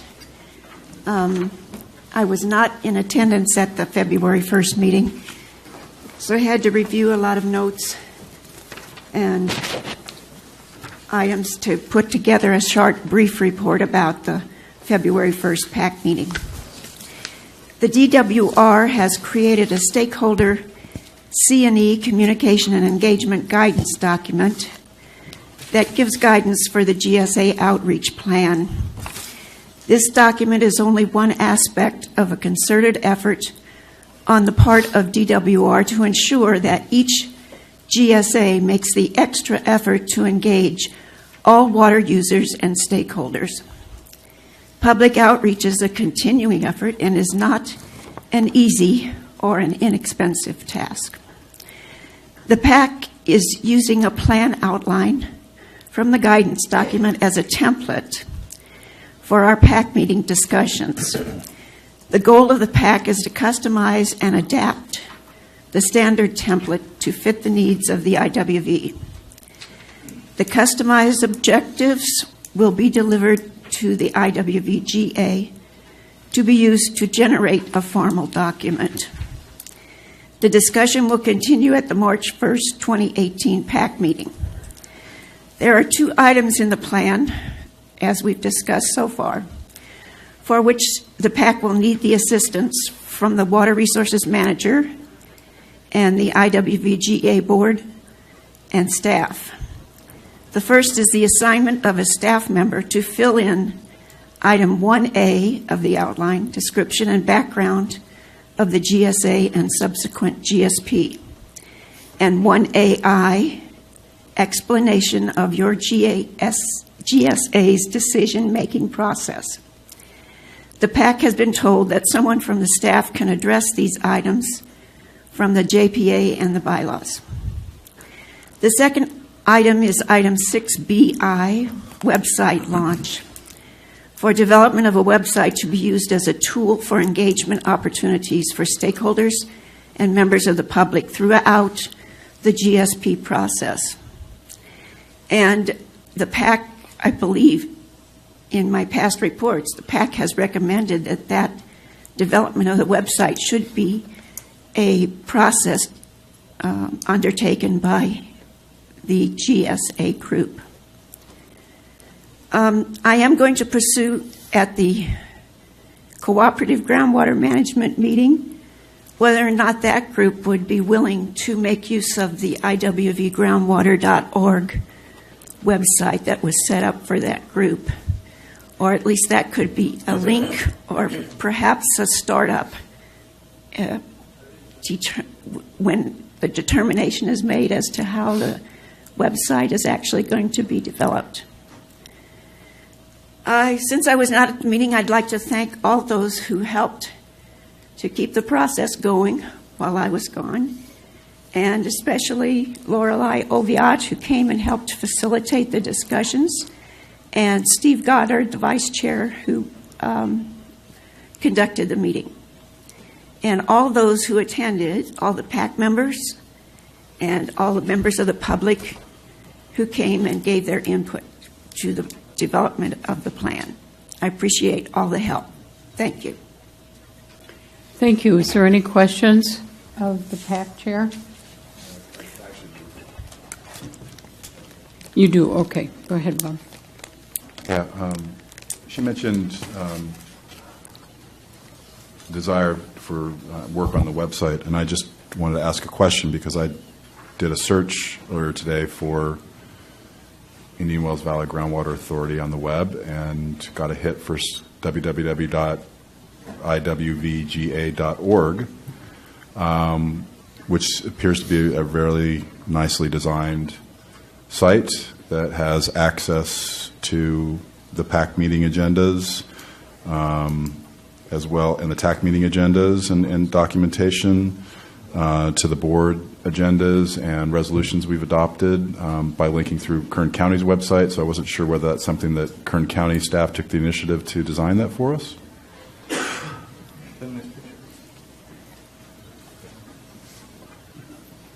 I think we're getting an answer. I didn't know. My intern Carmina was working on it. I gave it to her. Mr. Nugent gave us the template. He'd already filled it. There he is back there. Okay, he should be up here talking about this. And so apparently she put some documents in there. So I hadn't seen it. So I'm glad you found it. We'll look at it and keep putting more information out there. Yeah, just one comment I'll have. I agree it looks nice and it's organized well. The home screen pops up with a quote from our governor, which I think is a decent quote, but it might be nice if that's the thought, is that we might get some quotes from some of the people in the Valley that we could add to that could scroll through over the beautiful picture of the Valley that's there. Thank you. Happy to do it. Thank you. Okay, that is going to be an item on next month's agenda. So, okay, so board direction. Oh, I'm sorry. Accept and file. Thank you. Thank you. All right. Board discussion for direction or action items to the TAC and PAC committee. Does any of the board have any? I think we've given a lot of directions to both of them. Do we have any others? But you were wonderful. Okay, so being none, we're going to go to the general manager's report. Okay, my report will be brief. Normally, city manager Ron Strand will be sitting here, but he's on vacation, so I was requested to fill in for him. I met with him last week and asked if there was anything he wished for me to convey, and he said there wasn't anything. But I do want to confirm that our relationship between Steve and I is good. And in fact, he's invited me to take me along with his trip with he and his wife to the Colorado River tonight. So, which he's waiting for. It's for protection because we're going so late. Why only you? I mean, we're all here. Okay, thank you. For sure. Okay, closing comments. I'm going to start first. I want to share with you something really exciting that happened last Friday.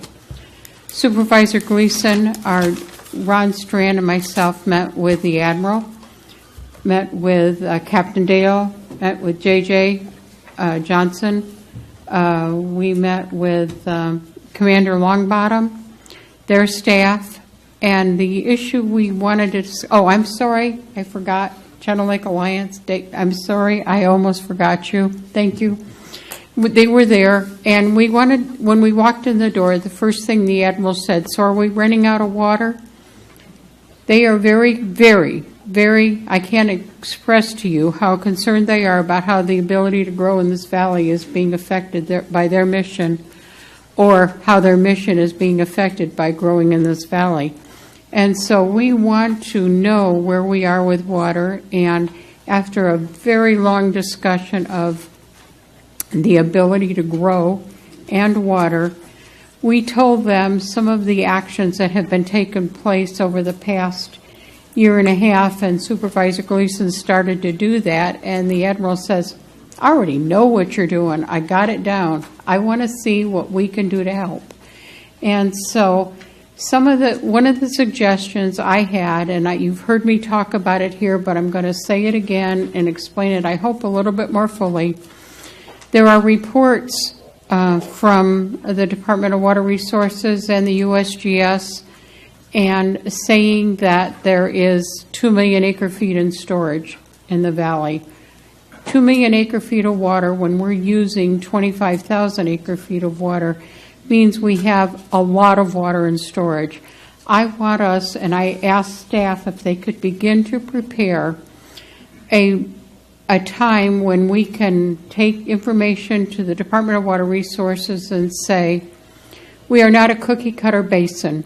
We want to be able to grow Homes need to be able to be built, apartments and condos, and everything needs to be able to be built here. We do not wish to mine our 2 million acre feet in storage. We wish to be able to grow while we're utilizing that, and so we don't want you to say, we get 7 to 10,000 acre feet in, we get 25,000 acre feet out, you're not in compliance, everybody die and don't grow. Isn't going to happen here. It can't happen here. We have too many people to allow that to happen. We have to look at the state to give us direction, and that's what we're asking the Department of Water Resources for, is the ability to say, we are not exactly the same as every other basin we control. The Admiral not only was appreciative of that approach, he said, can we go with you? So in part of that discussion, we were, yes, let's go. The more people with that kind of authority and credibility, to be able to have the Navy say, we're willing to back you up and go with you to the state and say, we believe there's an ability to grow here. We want to help augment your decision to say, you're not going to hit us over the head with 7 to 10,000 acre feet and 25,000 acre feet. We can mine this water for a short period of time. We don't want to take away the future of our children, our grandchildren, and great-grandchildren. We're going to be able to look at importing water and doing some other things. As part of the growth issue that was talked about by the Navy and all of us that were there, they told us that there's going to be a net gain of 300 people coming in as soon as college is out in June, with salaries that they are going to disclose so that we know what kind of building we need to have. We know that they're saying there's 700 new people, but a net gain of 300, with also a potential gain from the Roads and Commodes division. I don't mean to demean them, but of possibly another 100 to 200. We are going to grow in June. We do not have homes for them.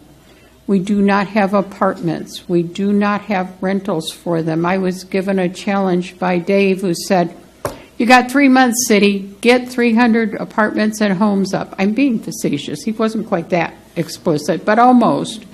And the Navy said the very same thing, only not quite as explicitly, and that not that you are going to do that, but so in order to be able to get the answer from the Department of Water Resources, as soon as we do that, we are going to come to the Navy, which has agreed to, they want to do this, the city, the county, the Board of Realtors, bankers, investors, people who want to grow this valley with homes, to have a meeting that is sponsored by all of us right afterwards, as soon as we get the okay from the state, and say, we're going to build. We have agreement within the city and the county that we are going to augment the process as easily as we can to be able to have enough people to not take 6 months, not take 2 years, to develop a plan permit, but a very short period of time. We are not going to have those apartments, those condos that the Navy is looking for in June, but we were going to have started those things. I know Mick is going to add something else because the Admiral gave us another challenge. And so, Mick, would you share that?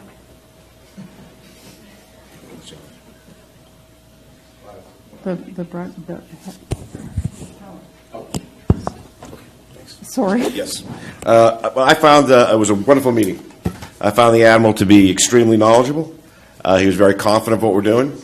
He's very optimistic in our success, and he pledged his full support for helping us to keep this moving in the path we're moving on. We did talk a lot about growth, and we talked a lot about the Navy, and I was impressed by how much he was aware, and his entire staff was aware of everything we're doing here. It's like they got the inside scoop. I don't know how that happens, Commander. Must be the poem. Right. One of the things where it must be a poem. Yeah.